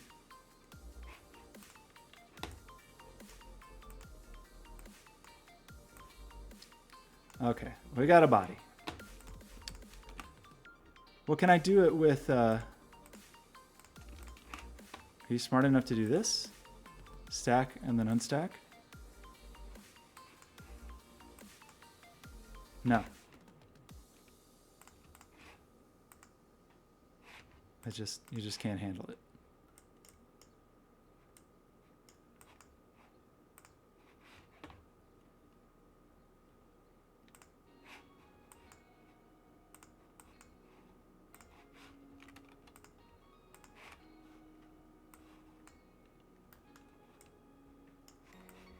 Grab these cells, stack them, unstack them.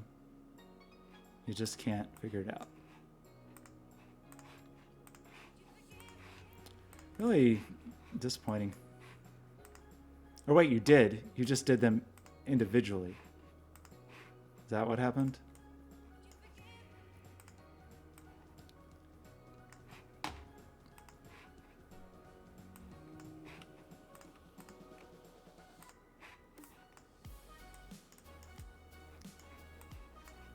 It's insane that I'm having to do this, but here we are.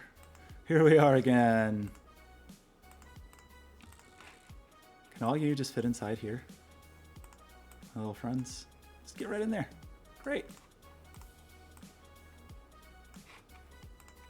Okay. That's those.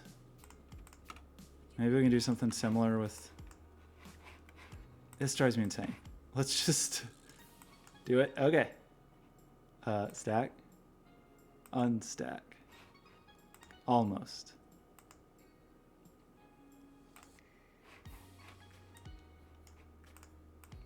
You get over here.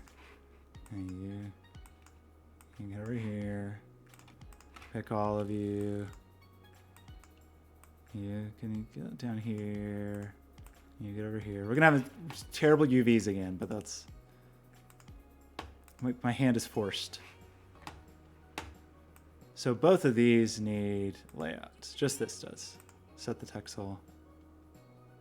Are you gonna crash?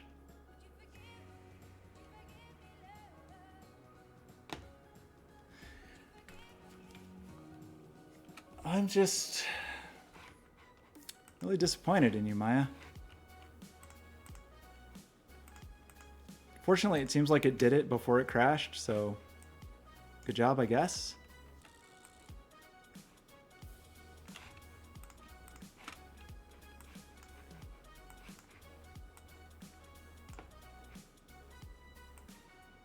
It still thinks it's working on something.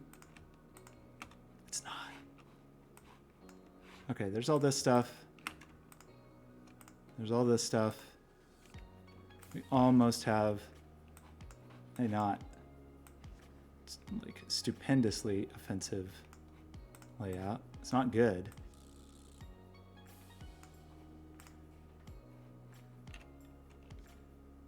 Made those real tight.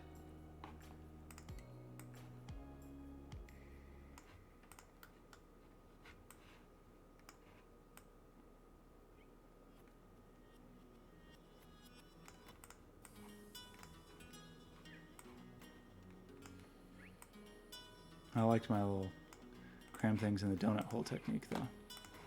That's pro strat. Okay, we have something approaching a reasonable UV layout. It's not good, but it will probably suffice.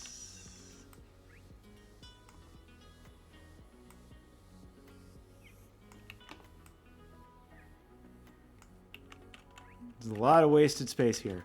It's amazing. That's just an essential tool. How does this crash? Let's see. Maya 2020.1 UV layout. UV layout not working. It's from 2016.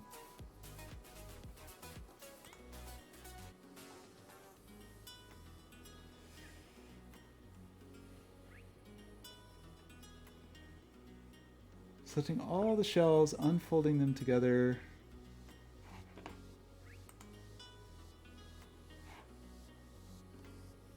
But I feel like I've done this a million times, this particular thing. Maybe it's because there's crazy history.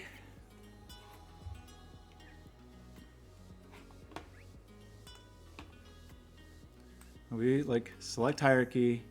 Well, no, let's duplicate.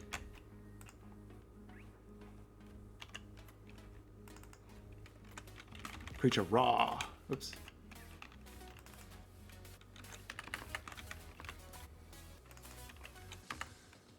Okay, save, edit, select, hierarchy, edit, delete all by type, history. Everything in here is just fresh as a daisy, right? Like no.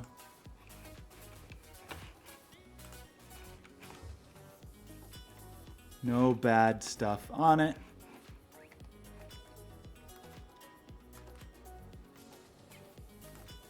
Well, our depth arrangement is bad, but we're ignoring that for the moment.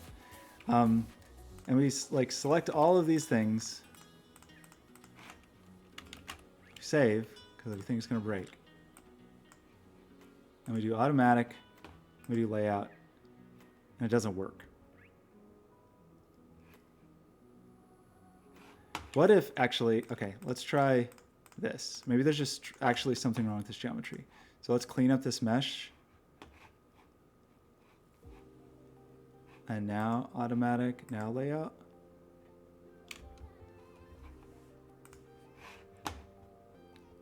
Two polygons are connected by their interior edges.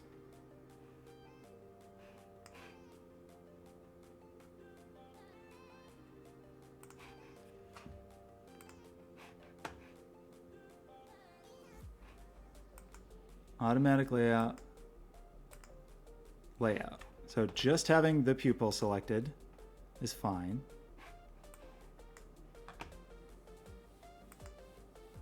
Thought there was a way to disable, to say don't mess with the scale when you do the layout.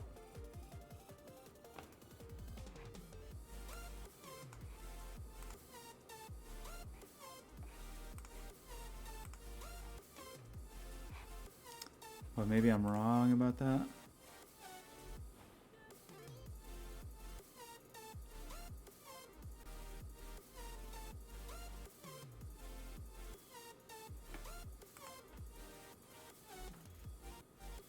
That's interesting.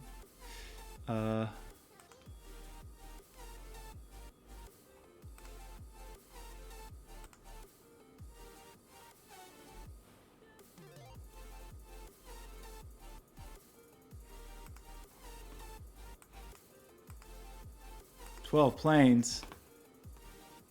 Cool.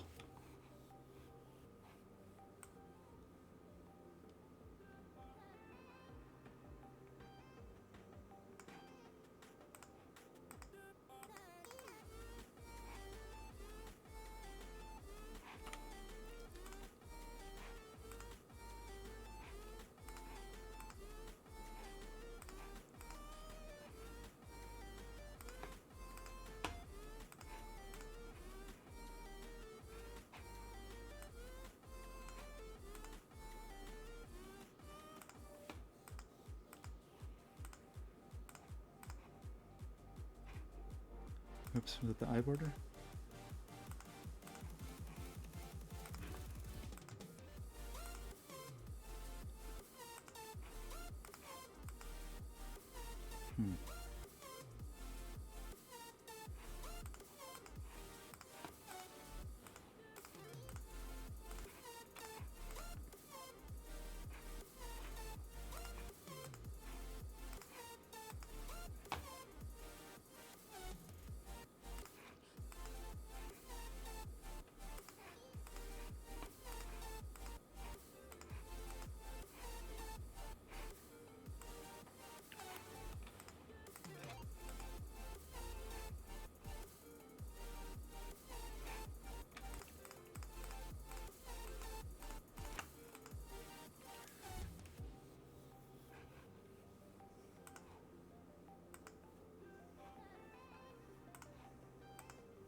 I don't know. Where is the... I thought there was a...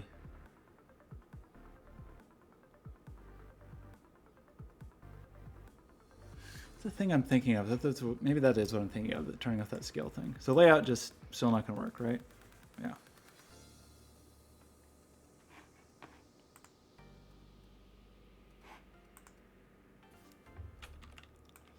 Okay, well, I guess we're going to repack these.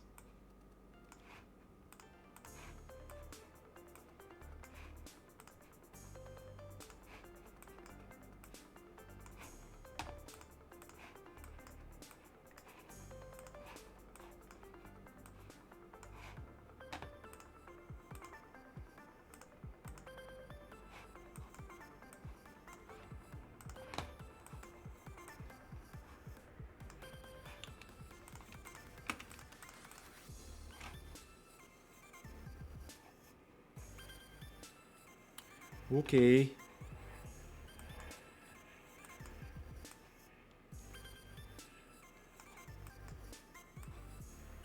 The pupil, that's cute. Oh, shell.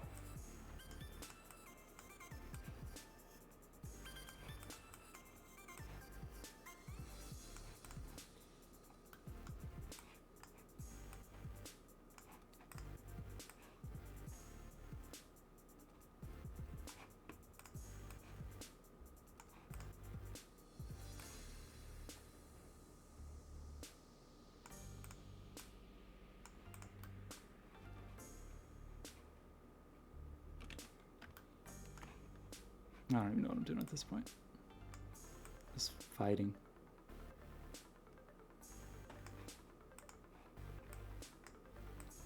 Really what we want probably is like this.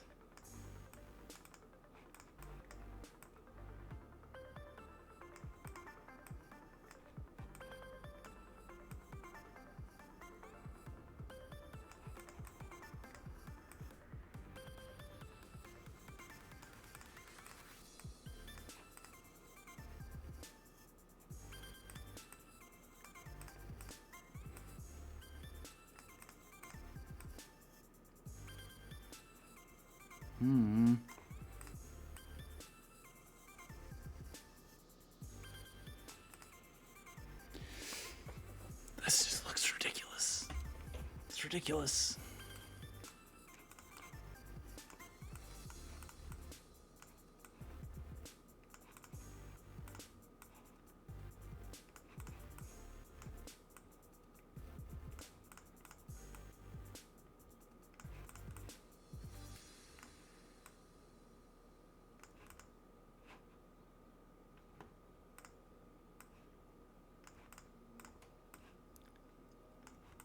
That'll do.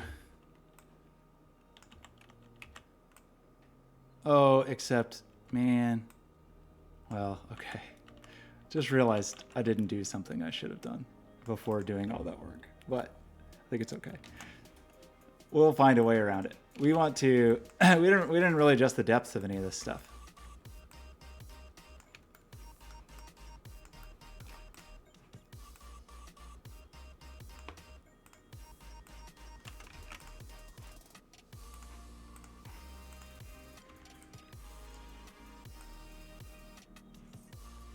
How do I have to... Oh no, oh no. I need to hide all this stuff.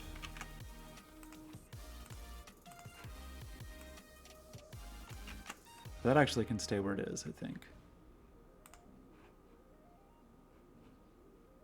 I want eye and pupil to come forward a little though.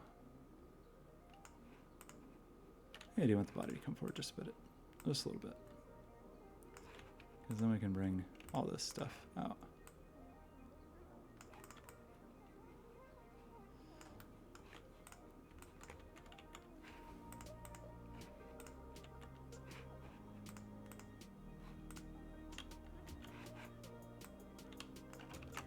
Wrong one.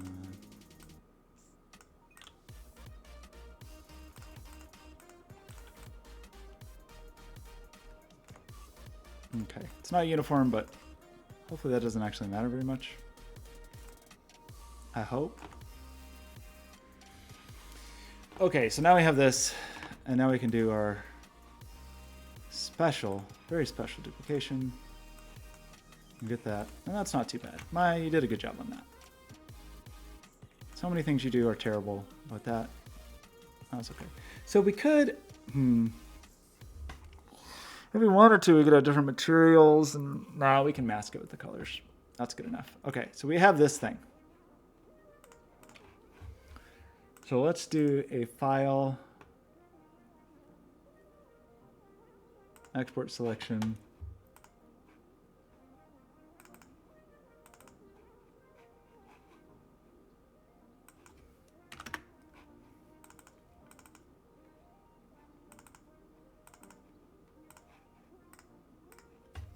Creature B.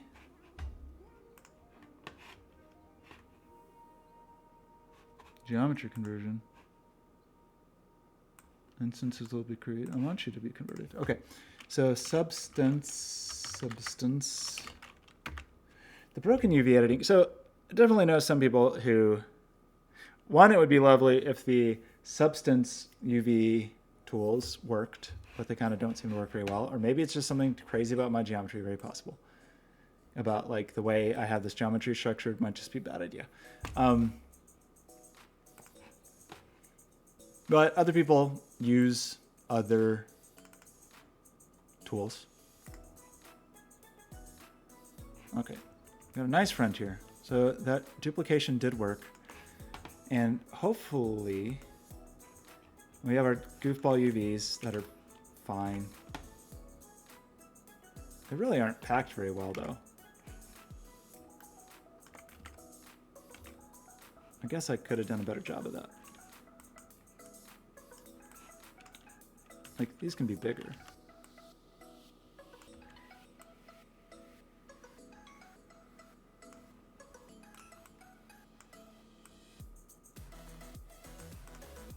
Okay, slightly better.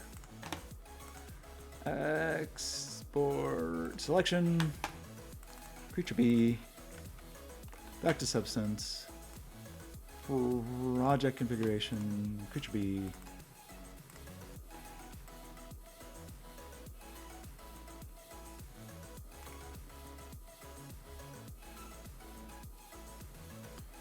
And let's bake some stuff.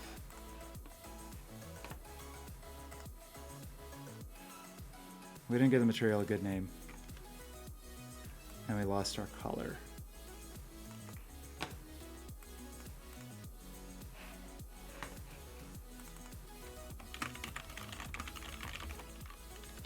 This is creature B material. Color is just because we need to change some settings somewhere. I don't remember where.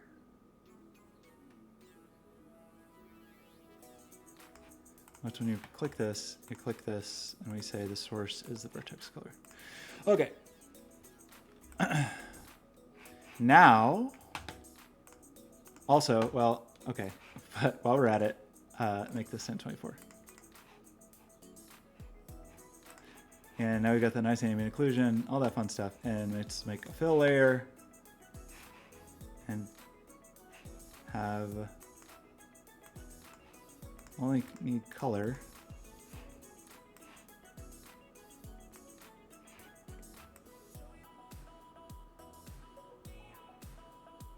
We got some not great lumpies there.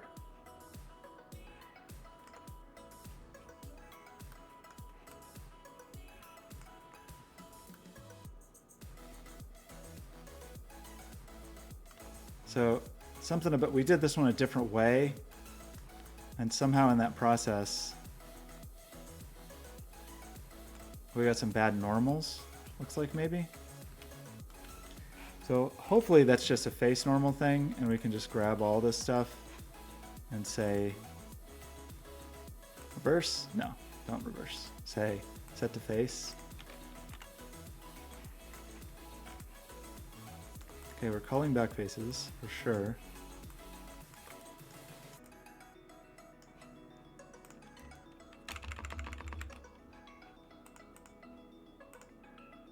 Reverse. Set to face. Hopefully that's better. I didn't really want to reverse it. I was just making sure I had the right thing selected. Okay, edit. Project configuration.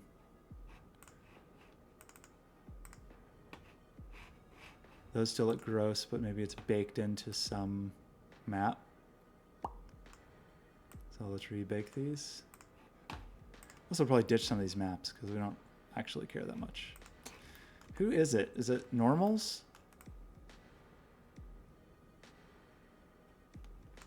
How'd this get so bad?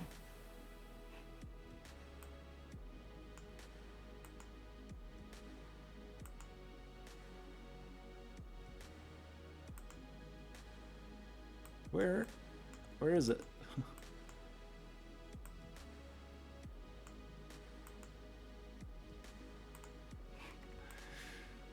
No, it's in the geometry.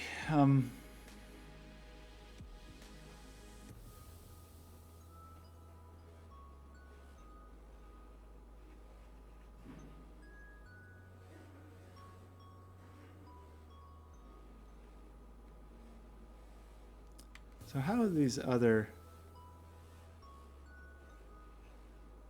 It's really just the face.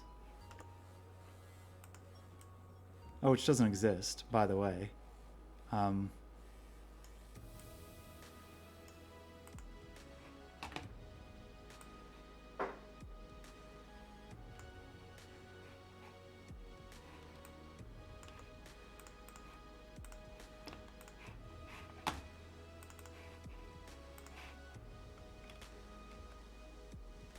But I mean, a face doesn't exist.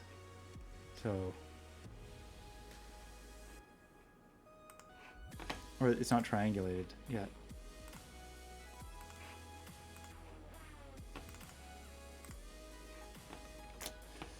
Well, what if we try to triangulate?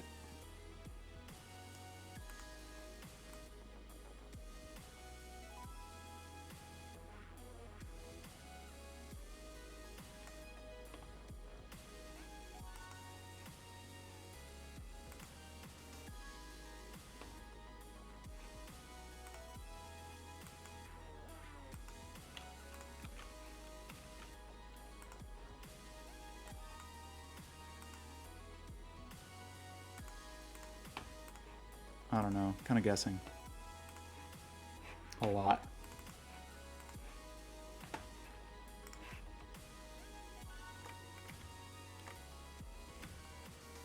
All this software looks the same. Mesh norm was invalid. Some of you know we would be computed like it's.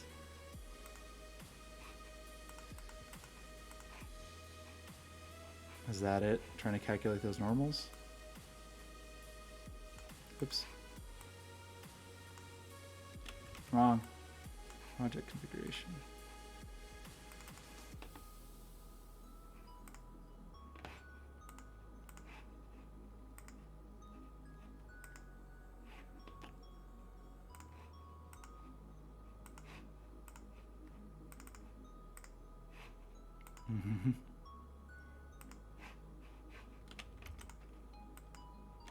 Oh.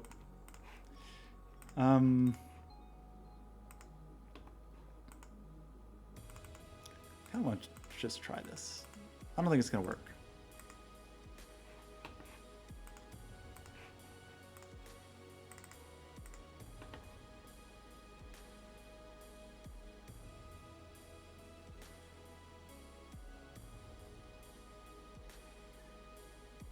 Really thinking hard about it.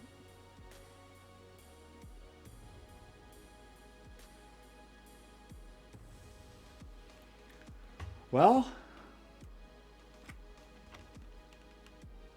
okay.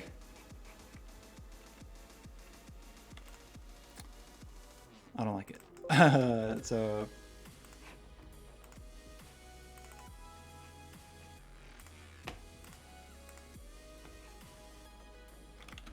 what's wrong with those faces?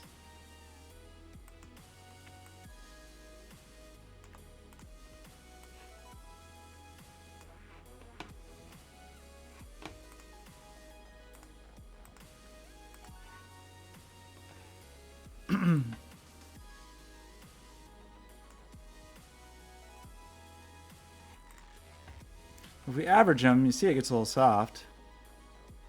You see there's a weird line there.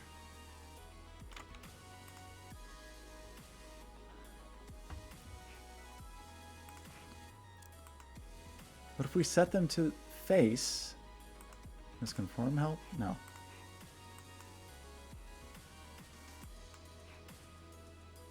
Wrong thing. Ring border.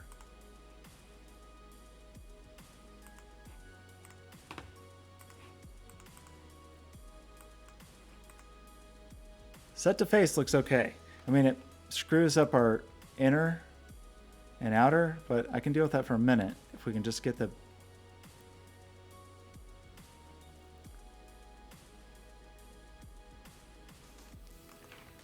the gross artifacts gone. Export selection.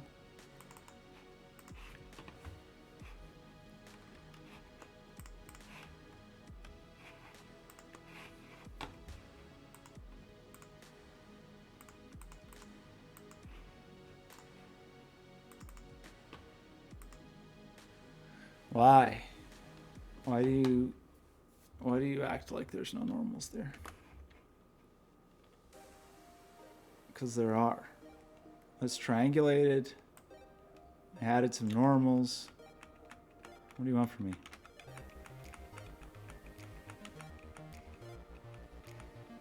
Like, why that piece of geometry in particular?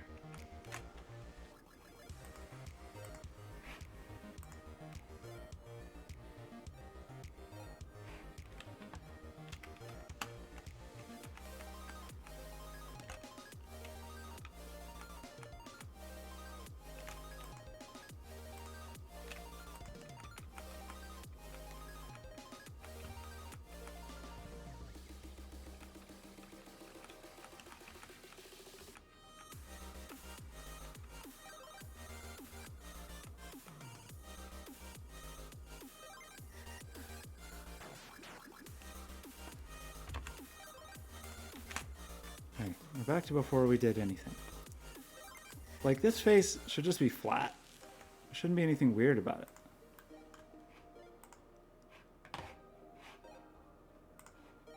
If we just said, hey, face.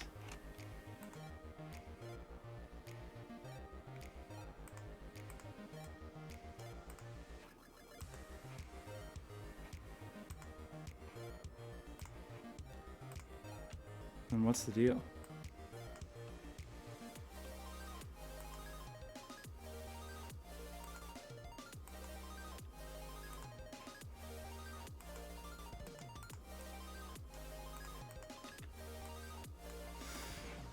Why? Why, Maya? I guess I can't fully blame Maya, but that seems like Maya's fault.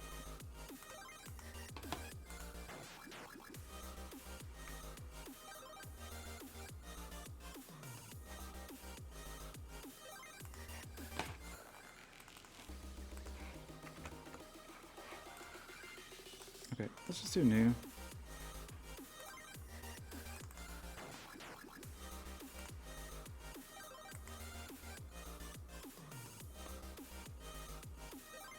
Import mesh normal maps and baked maps for all materials. Well, we don't have that.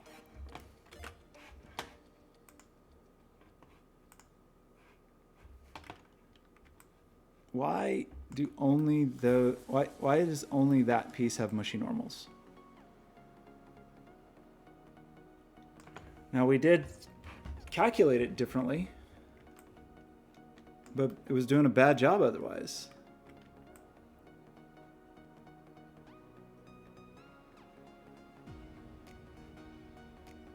But that's gross. I'm curious. What if we do this? I don't think it's going to work or be different, but let's just see.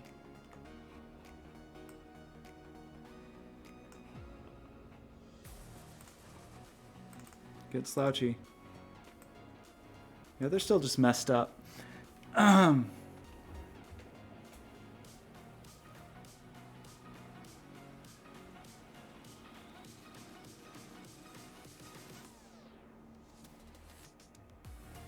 Like, why would those normals be bad in particular?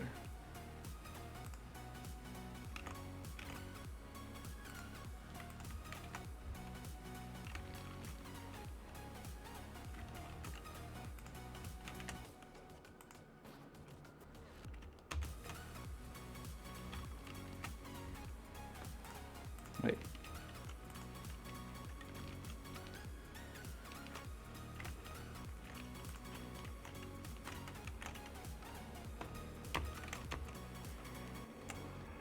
Hidden command is Control-Alt-H. Control-Alt-H. Control-Alt-H to show hidden companion.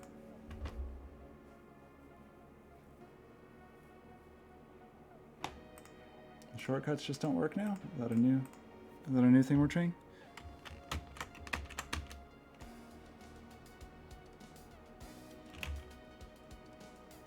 Show all components. Control Alt H.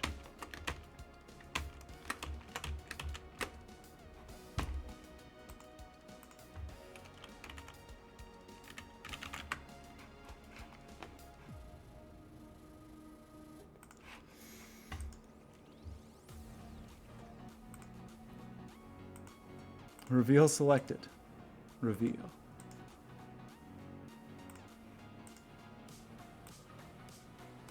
Show.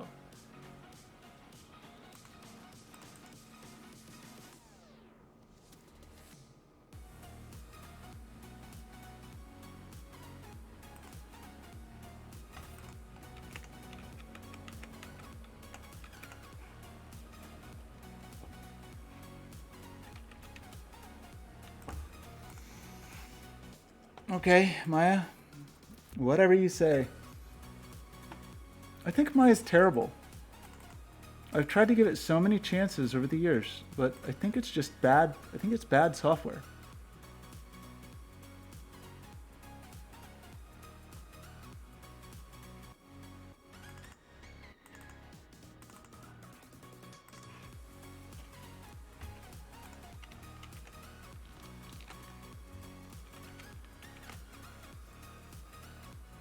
Okay, who knows what insanity was happening? Who knows what I did wrong?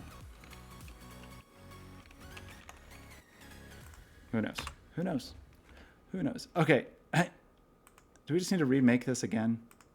Kind of feels that way.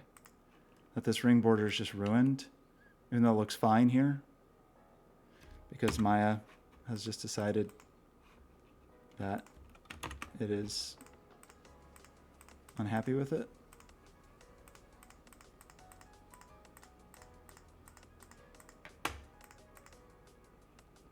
Okay, this side and this side.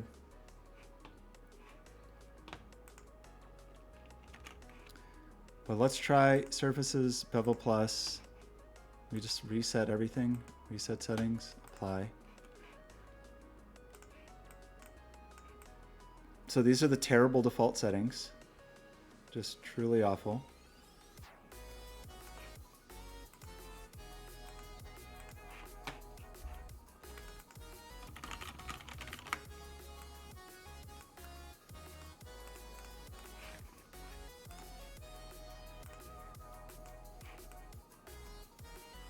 Okay, cap on one side. Got like crazy subdivisions for the extrusion. That's really what the default was. For no reason, but okay.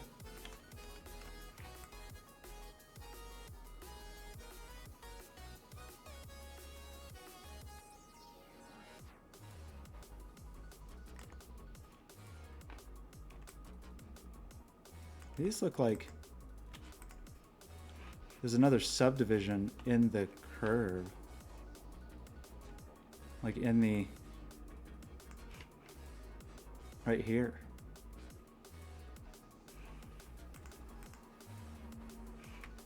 And that doesn't happen when we do it this way.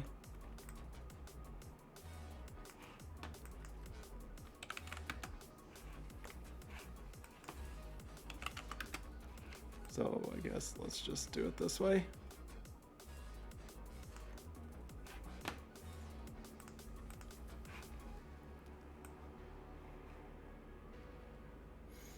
What if I learned to use Blender and it was like usable?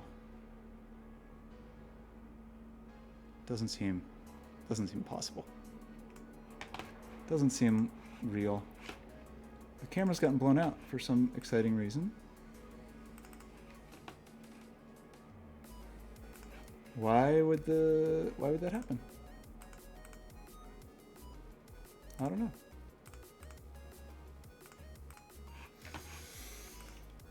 Today, I feel like days where I use Maya just are like bad days. There's just things just don't go well.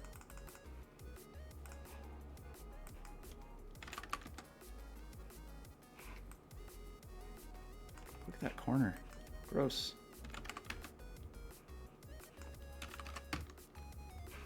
we end up with so much unnecessary geometry, but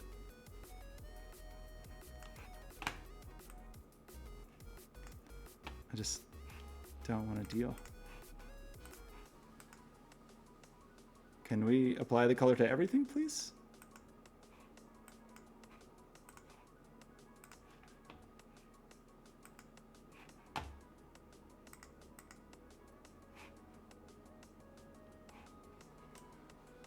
Please?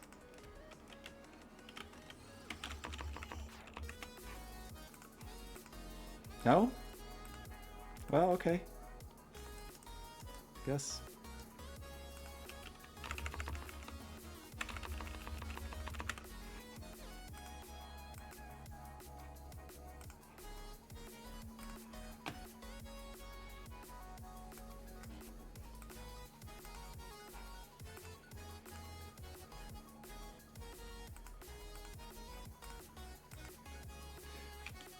What? Is this just some stupid history thing?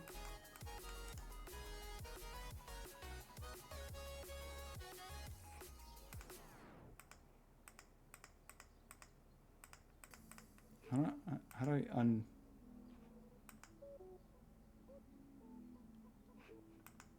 I want to get rid of it forever.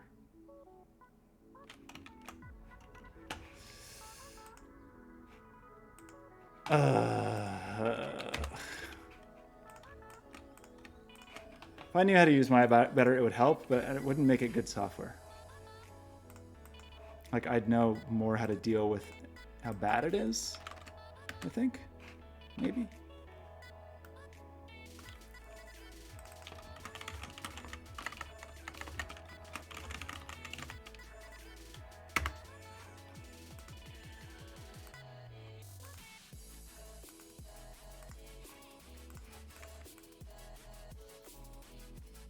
That was the wrong, oh gosh, it's all wrong. We gotta go do all this stuff.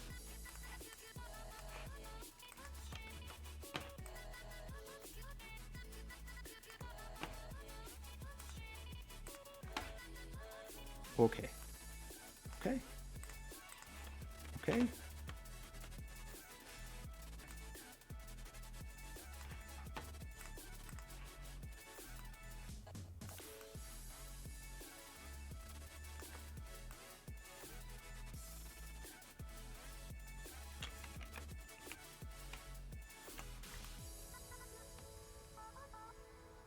A little deep.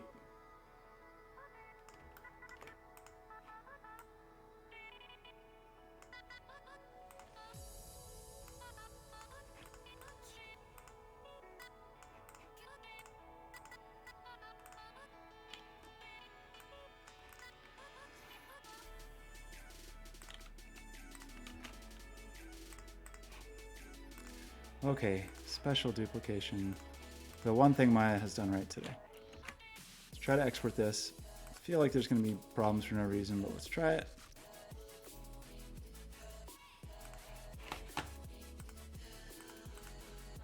Maybe I'm crazy. Maybe I shouldn't be using Maya 2020. Maybe that's nuts. Maybe it's foolish to use the latest version of the software.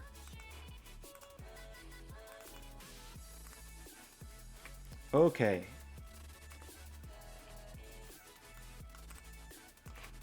Annoying? Yes. Yes, it was.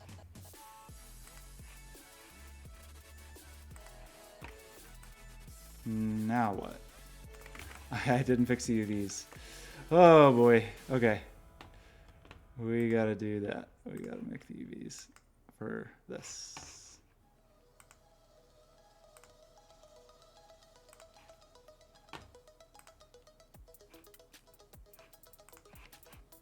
Uh-oh. We tried to set the texel size. How foolish.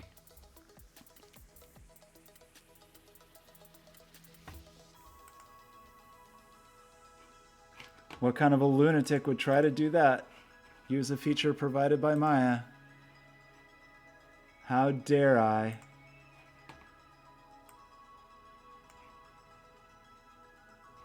I said no scale, by the way.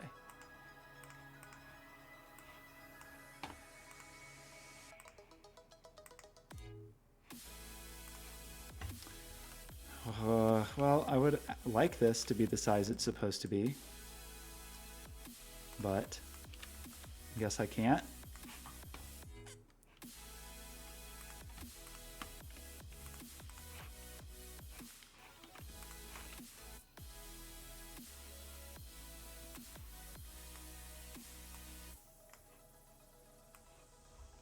I mean, I know it's...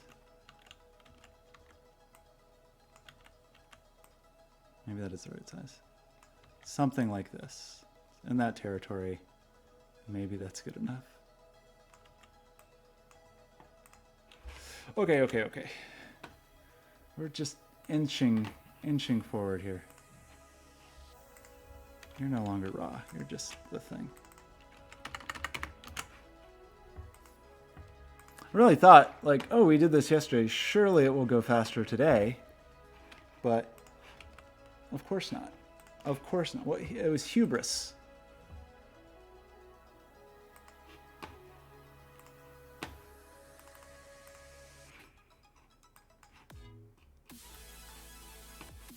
Pure hubris.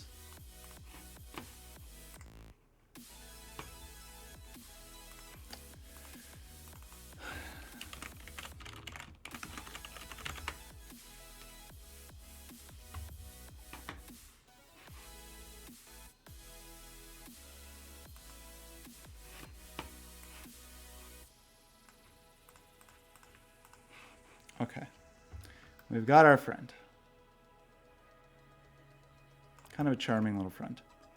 We've got... Could make our friend out of metal. So shiny.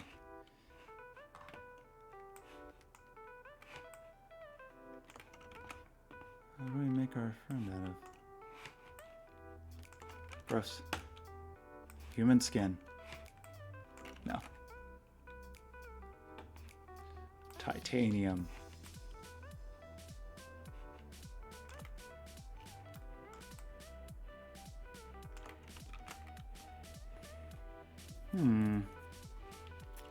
I don't know. What does zipper mean?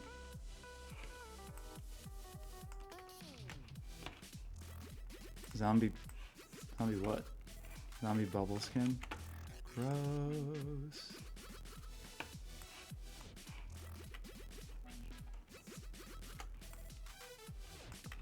Kind of like that one when we sort of accidentally made one look canvasy, fabricy. But I don't remember the linen.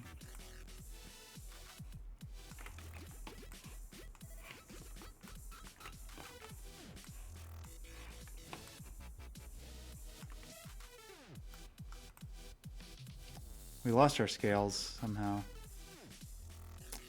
which is not cool.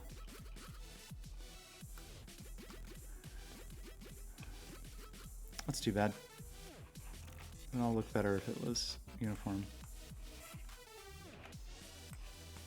Which should be the push of a button. You should be able to just push a button and make that happen. But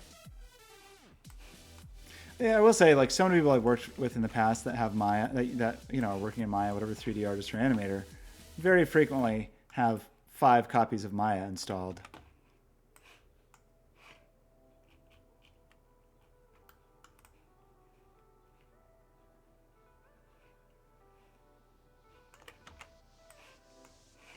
Because it'll be like, well, got to do this part. This part works in Maya 2017. This part, you got to have Maya 2018.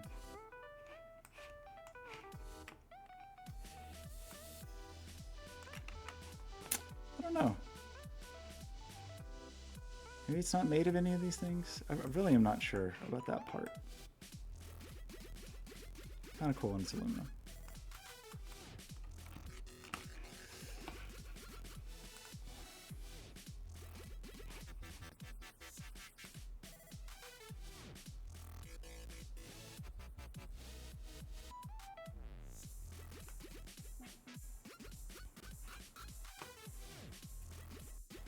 I mean, would be better if they were different pieces or made of different things, you know?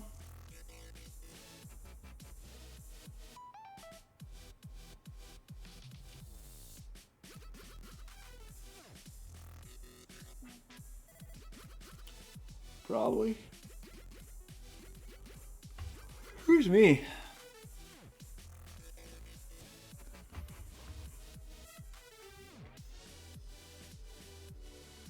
I don't really know what I want to do this anymore.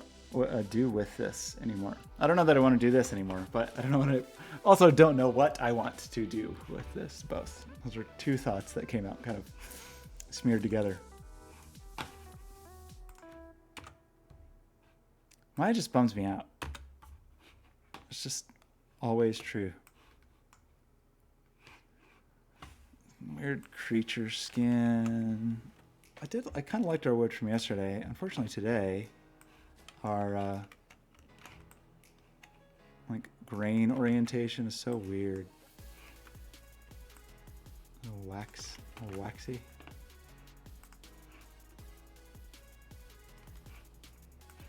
Was this American wood yesterday? I don't remember.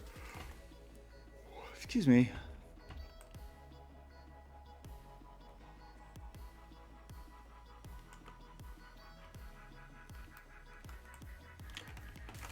That's not the wood we used. I don't really remember what wood we used. Maybe it was this. Oh no, we don't have back faces. Oof. I was going to propose an idea where it's like, it would be kind of interesting to make a dodecahedron from these. But I feel like we lost something in translation from our friend here. There's just something really nice and simple about this. And some element has been lost in translation. The ambient occlusion is going to hurt us if we want to move the eyeball. That much is certain.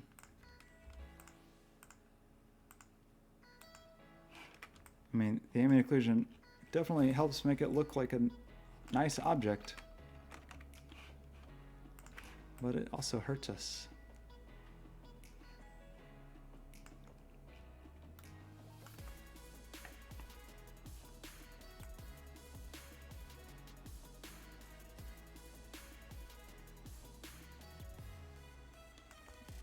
I'm having some second thoughts about this extruded strategy, honestly.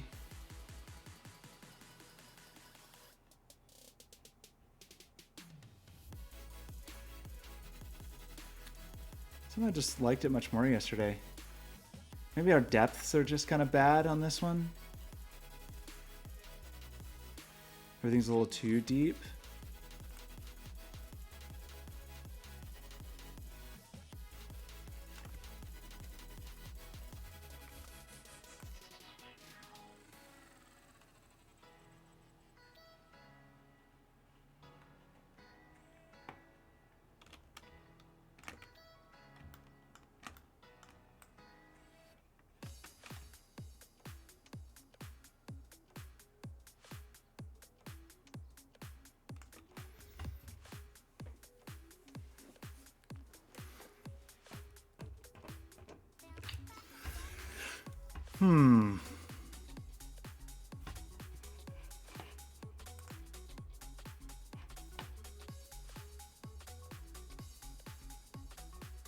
Yeah, those edges just may be too deep.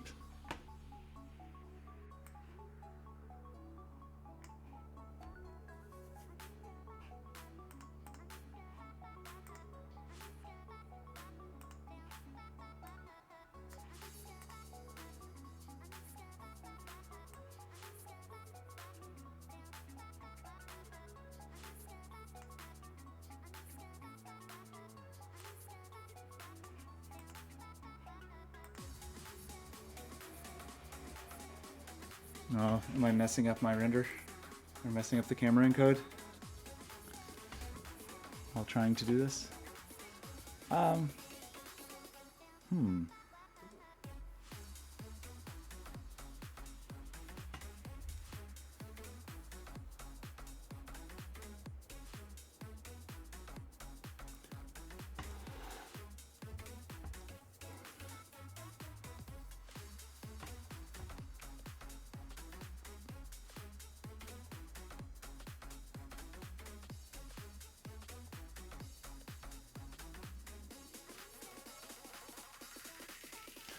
So here's the thing that I'm starting to feel, and this maybe we're not there yet, but I'm getting this feeling like all this 3D stuff is really to please the looking glass. Like all the 3D stuff we're doing is trying to make the looking glass happy. And it's been so much work. All the extrusion work we did over the weekend, all of these extruded studies, like all of that is really just about making the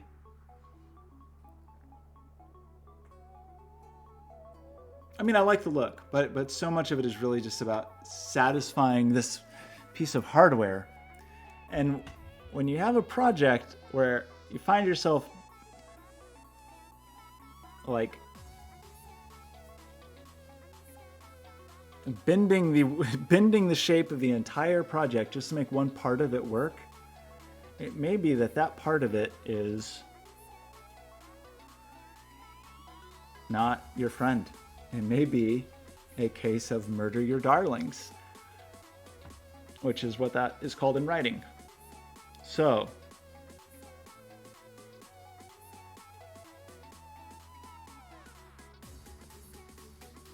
one question is there something I want to do with this today? And I don't know the answer. Maybe we just make a dodecahedron. Okay, let's just do that. But I'm having all this effort to make one, to sort of justify a piece of equipment doesn't feel good to me. It's starting to feel bad, even a little bit. I do like these extruded shapes, but it's like, boy, it's a lot of work. It's a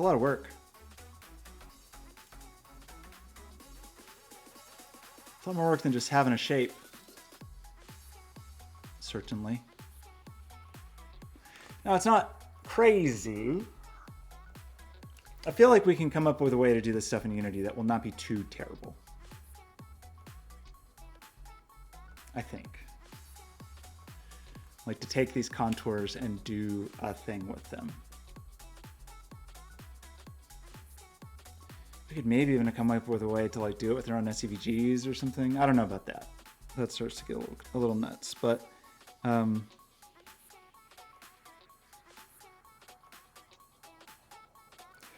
there is a way to like understand a perimeter of something, which we have when it's based on a sphere, or when we do the drawing. Okay, well, let's do this. Let's export some textures and put them somewhere. We want the template. Does this mean we don't have the template we had yesterday? This guy, material standard AO, and we want to put this in a place like here.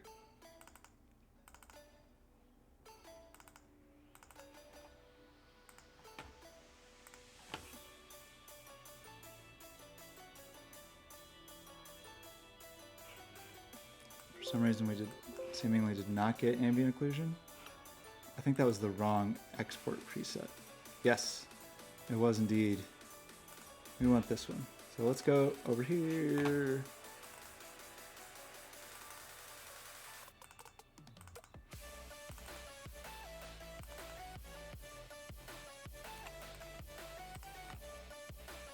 Throw away these things.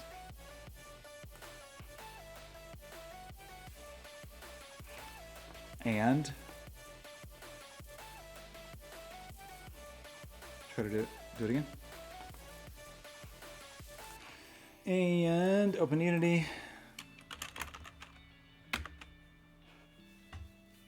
I do like these things. I like these objects, but man, I don't know, like, is this really enough?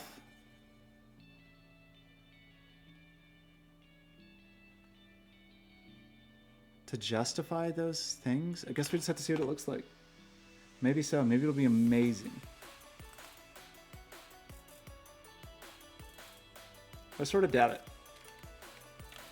Now we could come up with some more height, you know, a little more depth. Things have a little more dimensionality, maybe. But it may be that if you don't have curves in Z, that it's not worth the effort. Is a fear that I have.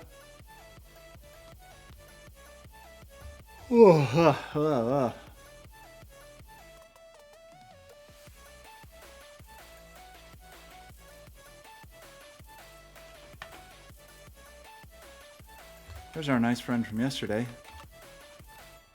Where's our nice friend from today?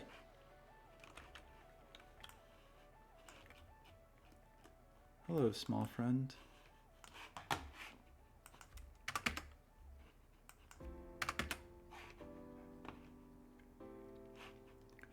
Could you be...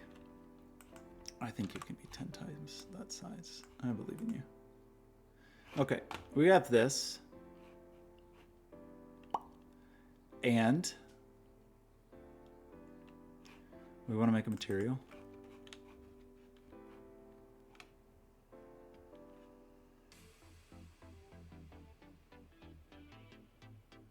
Probably.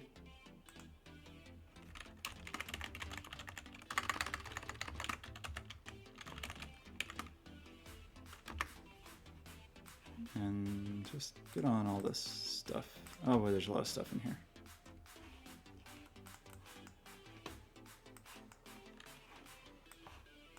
Can I please, like, select just the stuff?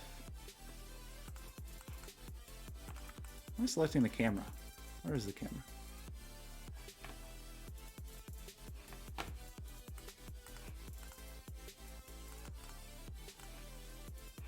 How about this?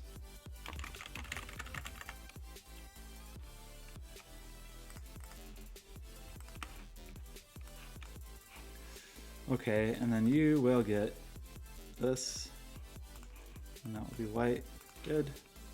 And you will get this, even though it's cheating. It's really subtle in Unity. And you'll get this, and you will get this.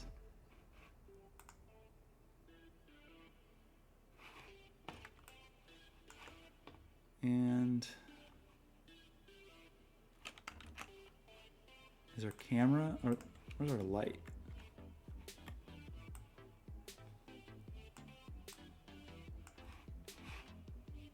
Our light feels so, why does it seem so dim? Base map is white.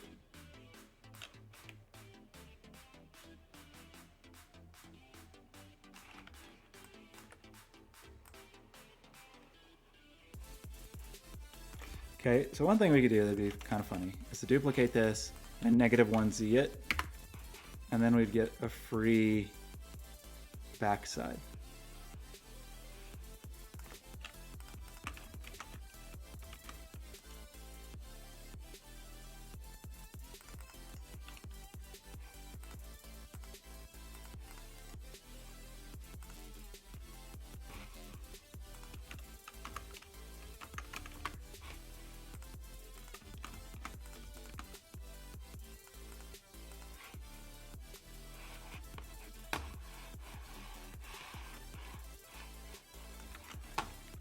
So what I'm just kind of imagining is figuring out, I don't know the math for this off the top of my head, but it seems like a math problem we could solve. A way to make this make a dodecahedron.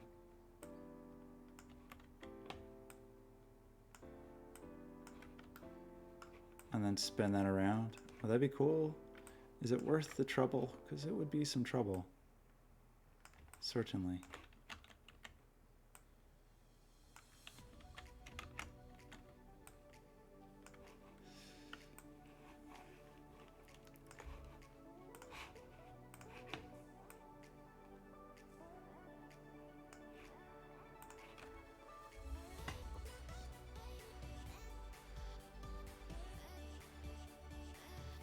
Or is there some other thing we could do that would be a little less annoying?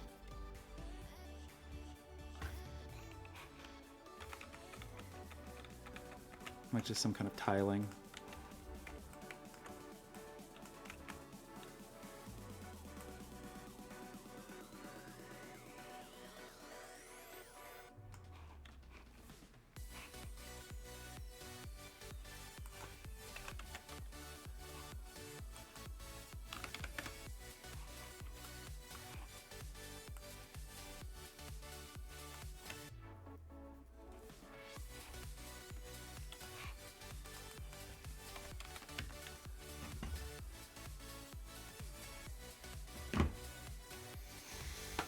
And would that be cool?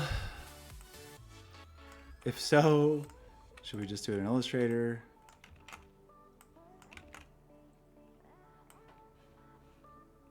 Oh, that was the backside. I was like, what is that other thing?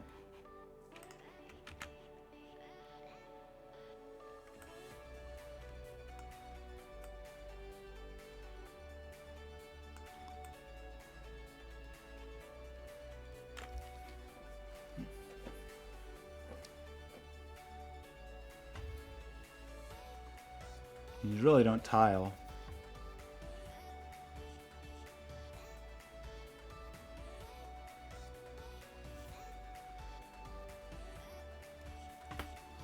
The tile into a dodecahedron, but not into a planar. Pentagons don't tile in a planar way by themselves. You need some other piece of geometry.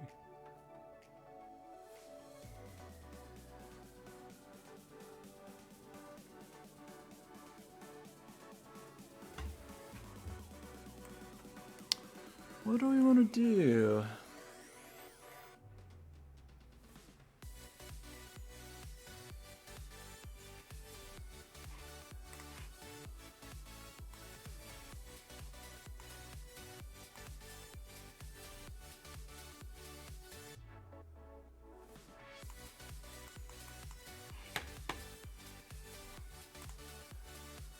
What would be fun?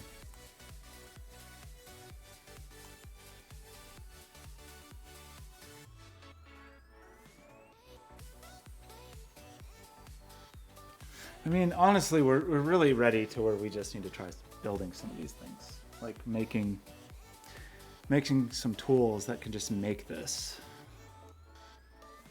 Probably.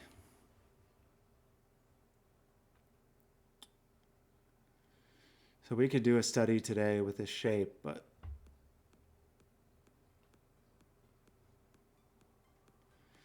the reality probably is that we just want to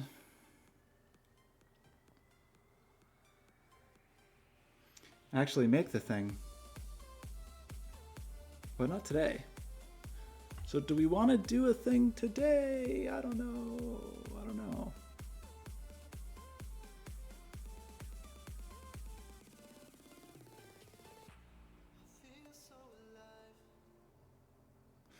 I do know we don't want to hear singing guy. We can definitely do without that.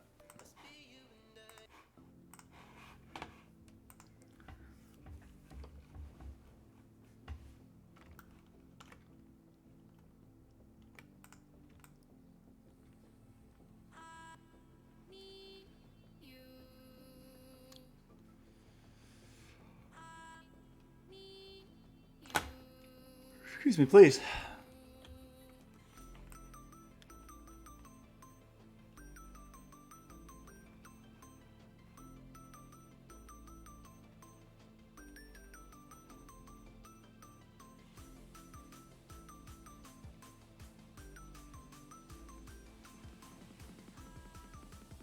The way we have these, it wouldn't be crazy to try to make these.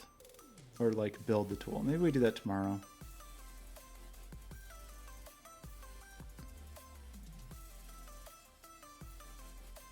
Because it's just kind of a combination of extrusions. Well, some of these things are totally planar. So those are easy.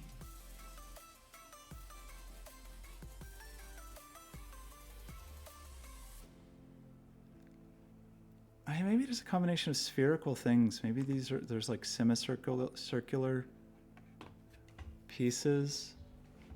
Maybe that gives enough variety to make it interesting.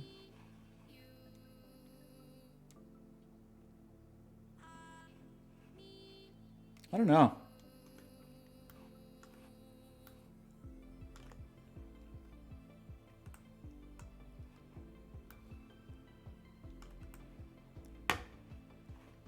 It's like somewhere between some sort of like a Metroid creature and a European toy and a pinball table and an amusement park ride.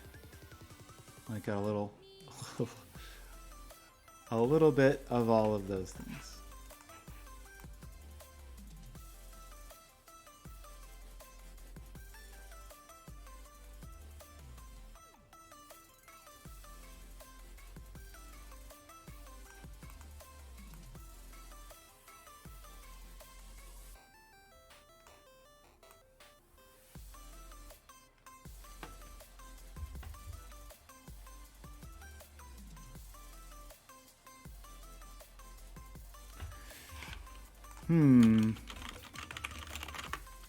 What do we really need to make? Pentagon just don't want to tile. They can kind of tile like this. Oh, these are cool. Look at those. Crazy. There's this where you have like these little diamond wedges in between. We could stick our little friend from yesterday into those little wedges, I guess.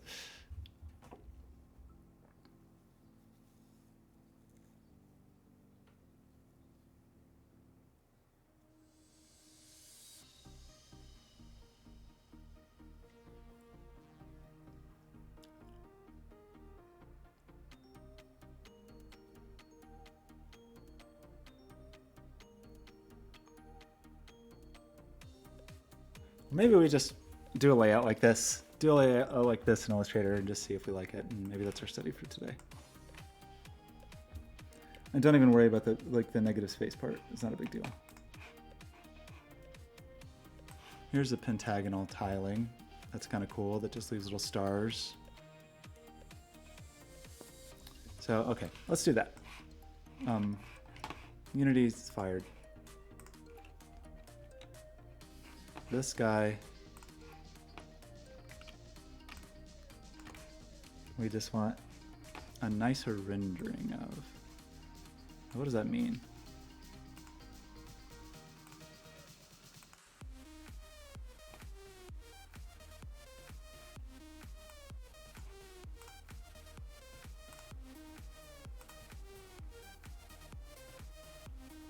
Oh, it's just called Panorama, this one.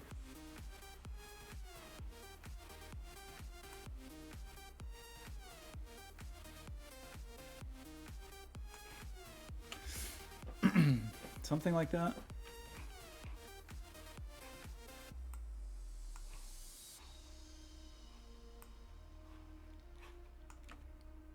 And we just lie again. And do we lose our ambient occlusion?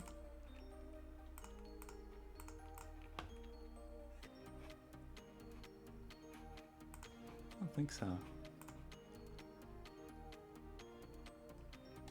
It's in there. Probably should have paid more attention to what I did yesterday, because I did kind of like the way that one turned out.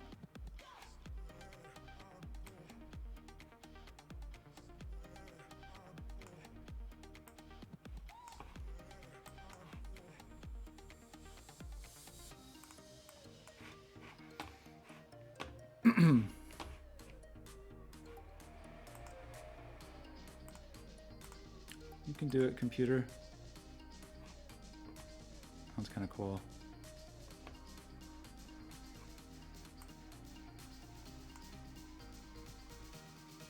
That's pretty uniform and doesn't look too bad. So that'll maybe that'll work for us. So let's do this. The perspective is crazy and the perspective will be crazy, but we'll just ignore that fact. We'll just conveniently ignore crazy perspective. So let's do, because okay, I mean this is not. There's some usefulness here in like thinking about tilings and how tiling works, because one of the ideas is when you have all these things that they'll kind of dance together. So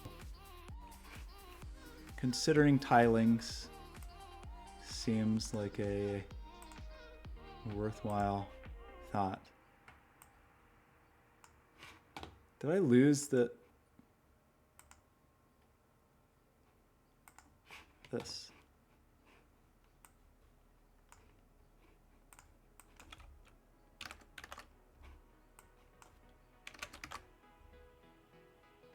Okay. We've got this thing. I think it looks okay.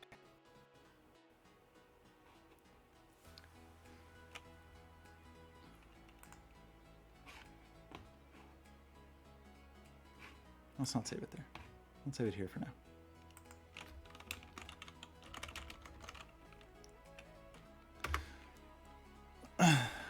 We actually did want the background to be transparent. I hope I did that. Okay, here's where it's going to get a little nuts, but I think it's going to be okay.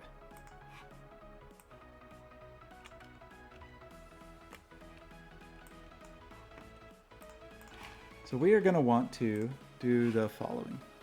We're going to want this, and we want to center it, and it looks just so lovely. We also want to create some artboards.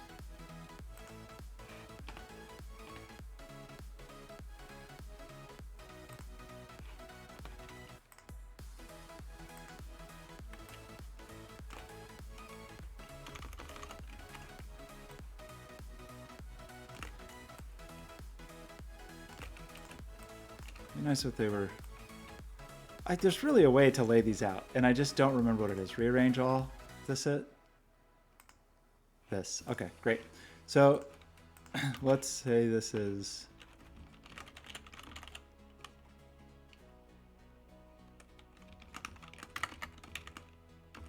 That's a silly name, but let's just do it. Okay, so probably our first one is just one friend again. And then if we look at this tiling, it's sort of like you have one, and then you have two, and then you have these four, and then you have the tiling of them all.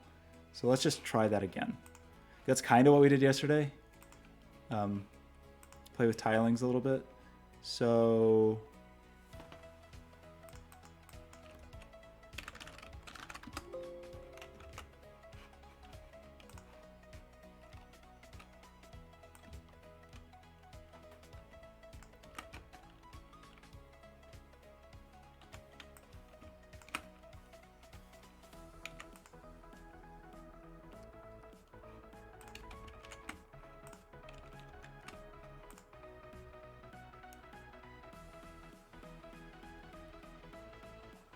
and then down here would be this again. But now we need the side ones. We're gonna look really silly with the fake perspective, but oh well. So this is gonna get a little weird in terms of trying to figure out exactly how these should work.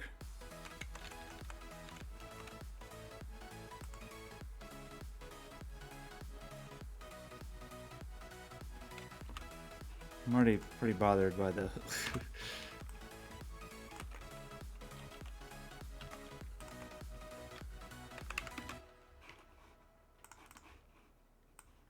by the lighting. I was just trying to fix it. So actually we want, what, 36 degrees?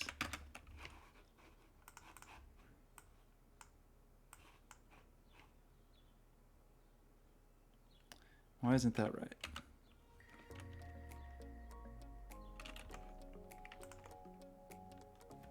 18? Oops. Well, I guess what we can do is do this again. These go here and here, but I don't know where yet. Because ideally we really would understand their parameters, so maybe we just need to do that first. So let's center this.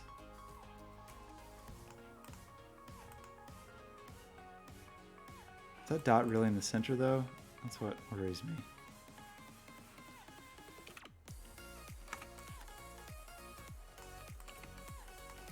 mean, obviously not, but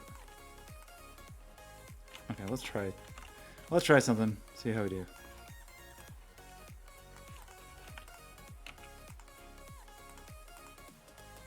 Yeah, of course not.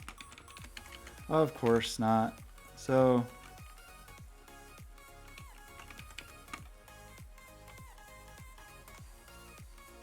really want to get to where this is centered.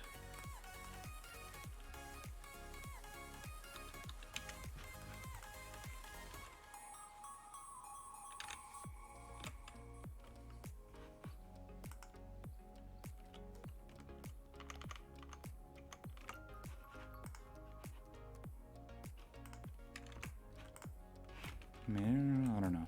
I mean, once we have a polygon down, maybe we can eyeball it. So we did not do too poorly.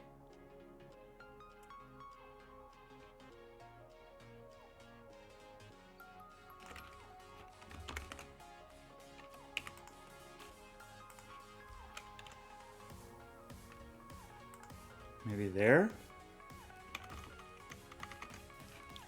So now if we know about this and this,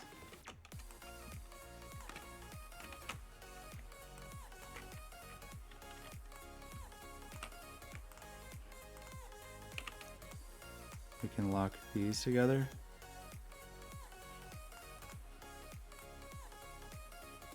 If it doesn't want to lock the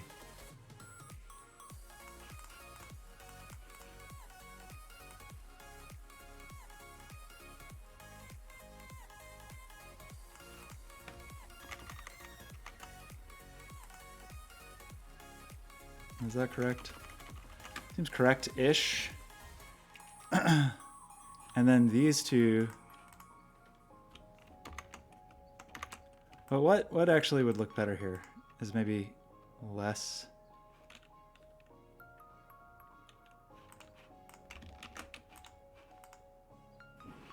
Ah, but if I rotate that, we kind of lose our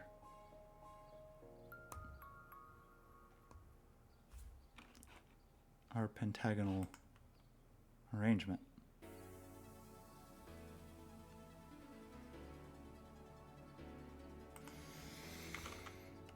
I just don't think the lighting is going to sell very well with this weird thing going on, but maybe we just do it. Don't worry about it.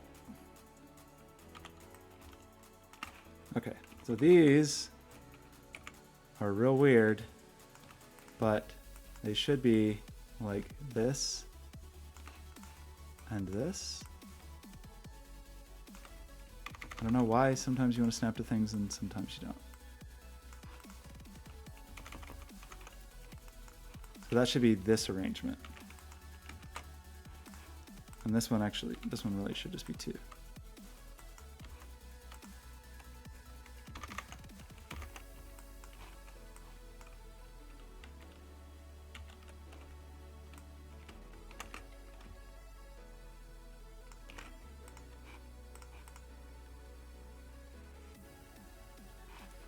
And now over here, so with this form,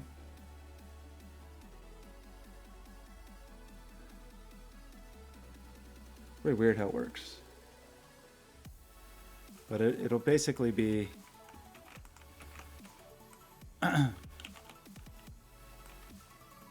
we have one of these, and then if that's sort of upper right, we then will duplicate this, rotate it to get this, and then this should sit on top of this now.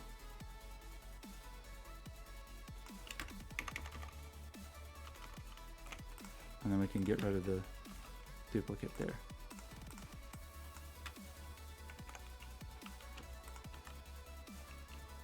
Wait, where did the duplicate go?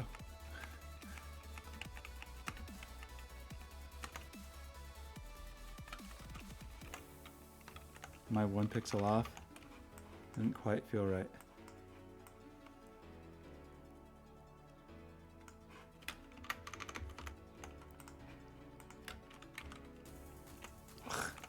It really is tiny bit off, but maybe not enough to actually matter.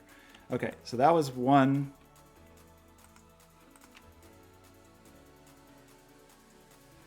And then we would do the same thing going here. And this one sits on top of here.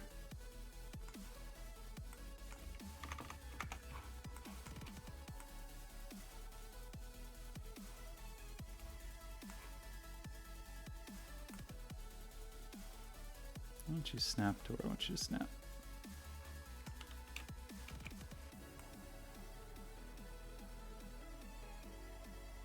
Okay. And then we can delete this one. So that's those three. And then we'd want another one here. I mean, we kind of go, at this point, we just choose how far we want to go. So we could just do that and call it done. I think we don't. I think we actually want to go at least one more. Which would be these two. And then delete these two.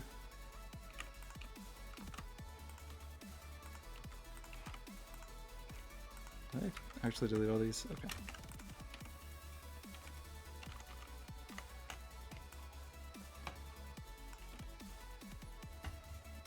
It's a nice pentagonal dancing pattern, I think.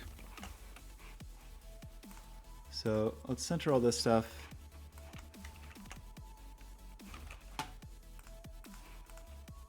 All these appear to be adequately centered. And now we can get rid of their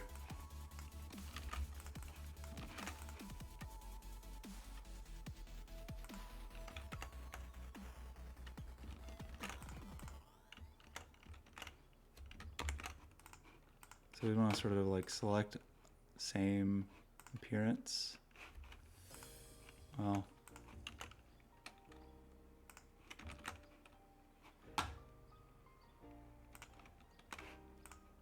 okay, there's got to be better ways to do this. Let's oh.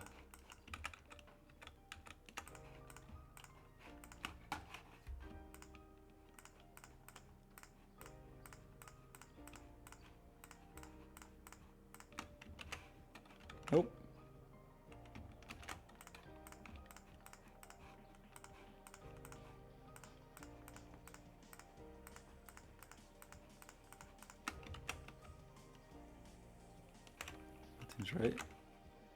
So now we don't need this. Okay. Those are kind of nice. The lighting's fake and insane. So what do we want the background to look like? I kind of like it on white.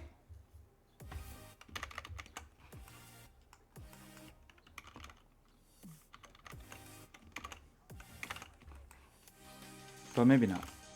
Maybe it's on gray.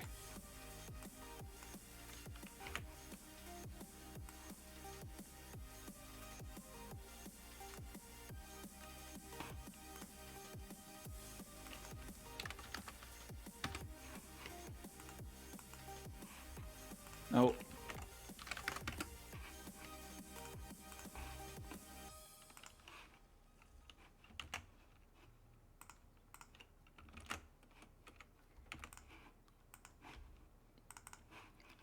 Like not quite.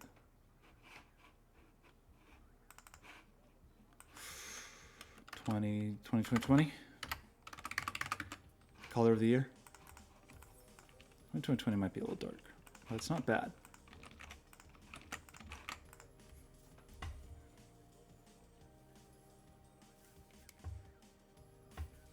Also wasn't terrible on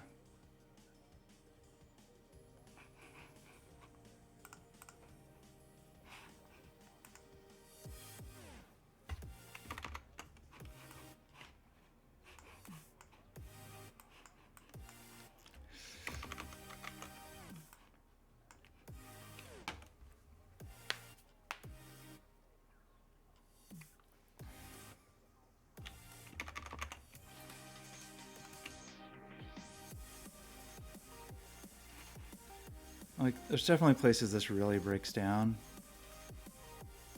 with the way the light hits stuff, but I'm just gonna, it's okay. It's good enough for a study. So maybe it's not 20-20-20. Maybe it's 80-80-80. It's definitely not 80-80-80. Maybe it's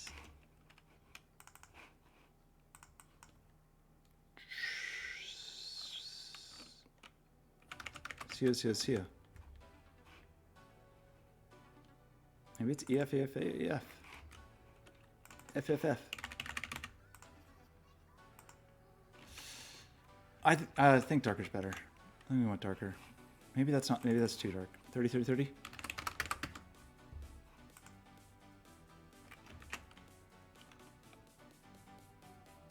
Let's go with this. And I do think I want to try to get a render with a little more directionality.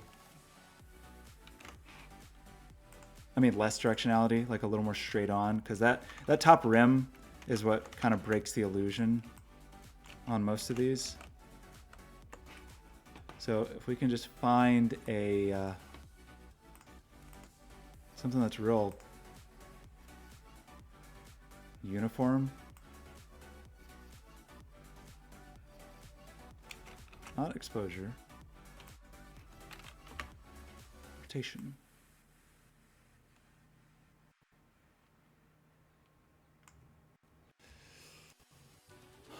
I like it, but it's just not. I mean, kind of what I'm asking for is not really possible.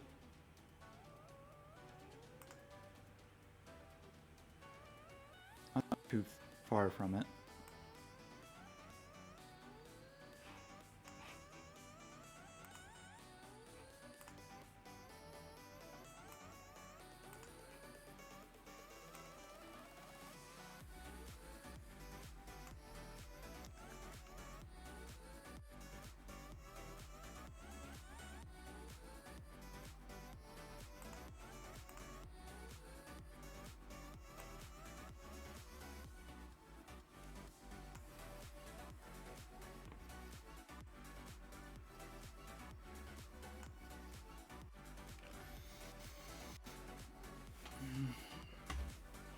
So I could, like, a funny thing to do. I don't even think it would really work. I guess it would work. It would just be annoying to do. Would be to, like, Photoshop this radially. And it'd be hard with the wood grain and stuff. But so that the light felt a little more uniform.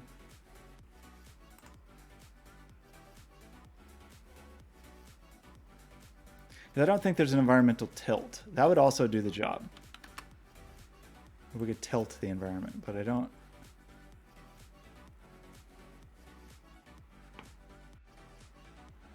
I don't think that's a thing here.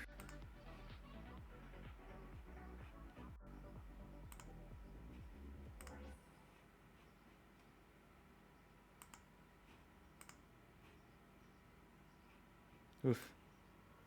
Where are you, little friend? Yeah, it's just none of these, you know, you need like a, I don't even know what it would look like. It would look kind of crazy. Like you need a bright ground. Or something bouncing up.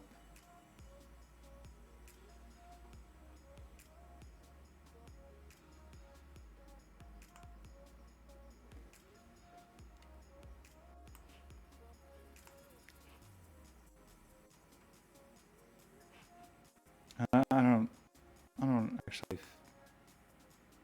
feel like any of these is a dramatic improvement over where we are.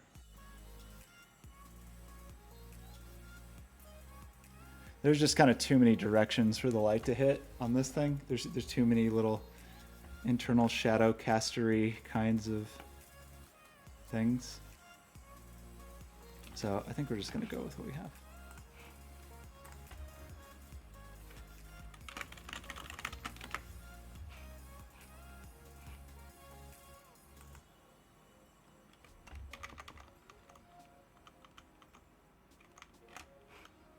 This guy, I want to be a little bit bigger.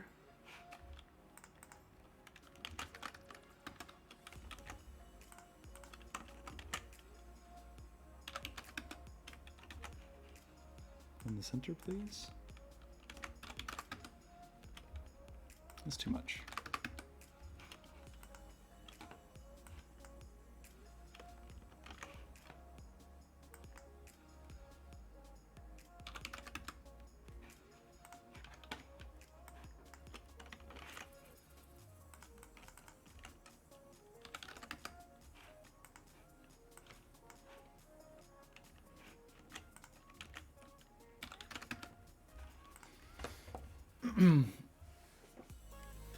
Okay.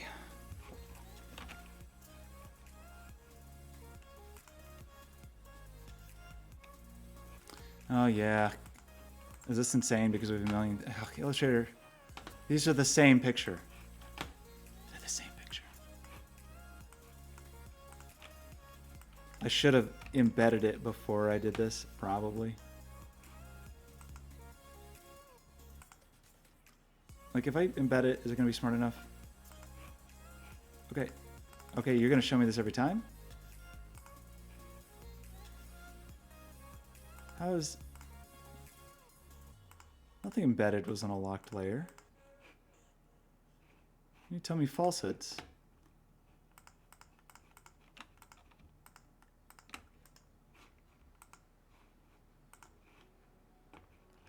Whatever, Illustrator. Okay, so we made this thing. Let's export some assets. No, file export for screens.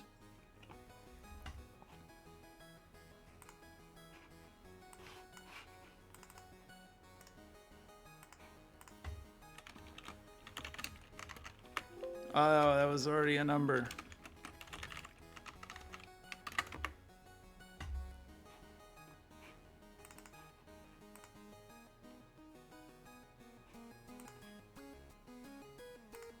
Oh, we definitely could have given these some better names.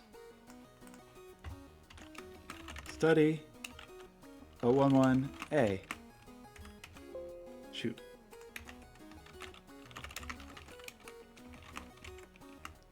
Really? I can't? Okay. That's fine. C. D. Okay, well... The light is a lie. And it looks weird.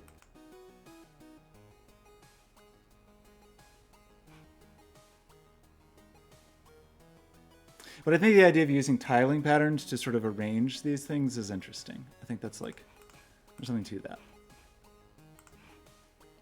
Okay. Save you? No. Yes. Go away. Go away. Okay. Hello, beautiful Norway. All right, we made a thing. And now I'm killing that stream by uploading to Dropbox. Okay, well. We figured some stuff out. I have some thoughts. Figuring out a procedural way to do those extrusions seems like an important next step. Why is the camera so blown out? Why does this happen to me? Is it because it's just actually really bright outside? Maybe it is. Maybe it's just too bright. Okay. Yeah. Okay. So we have our drawing exercise. People are going to draw creatures, and it's going to be great. And we talked about the project and where it is, and it seems like it has a direction, which is good.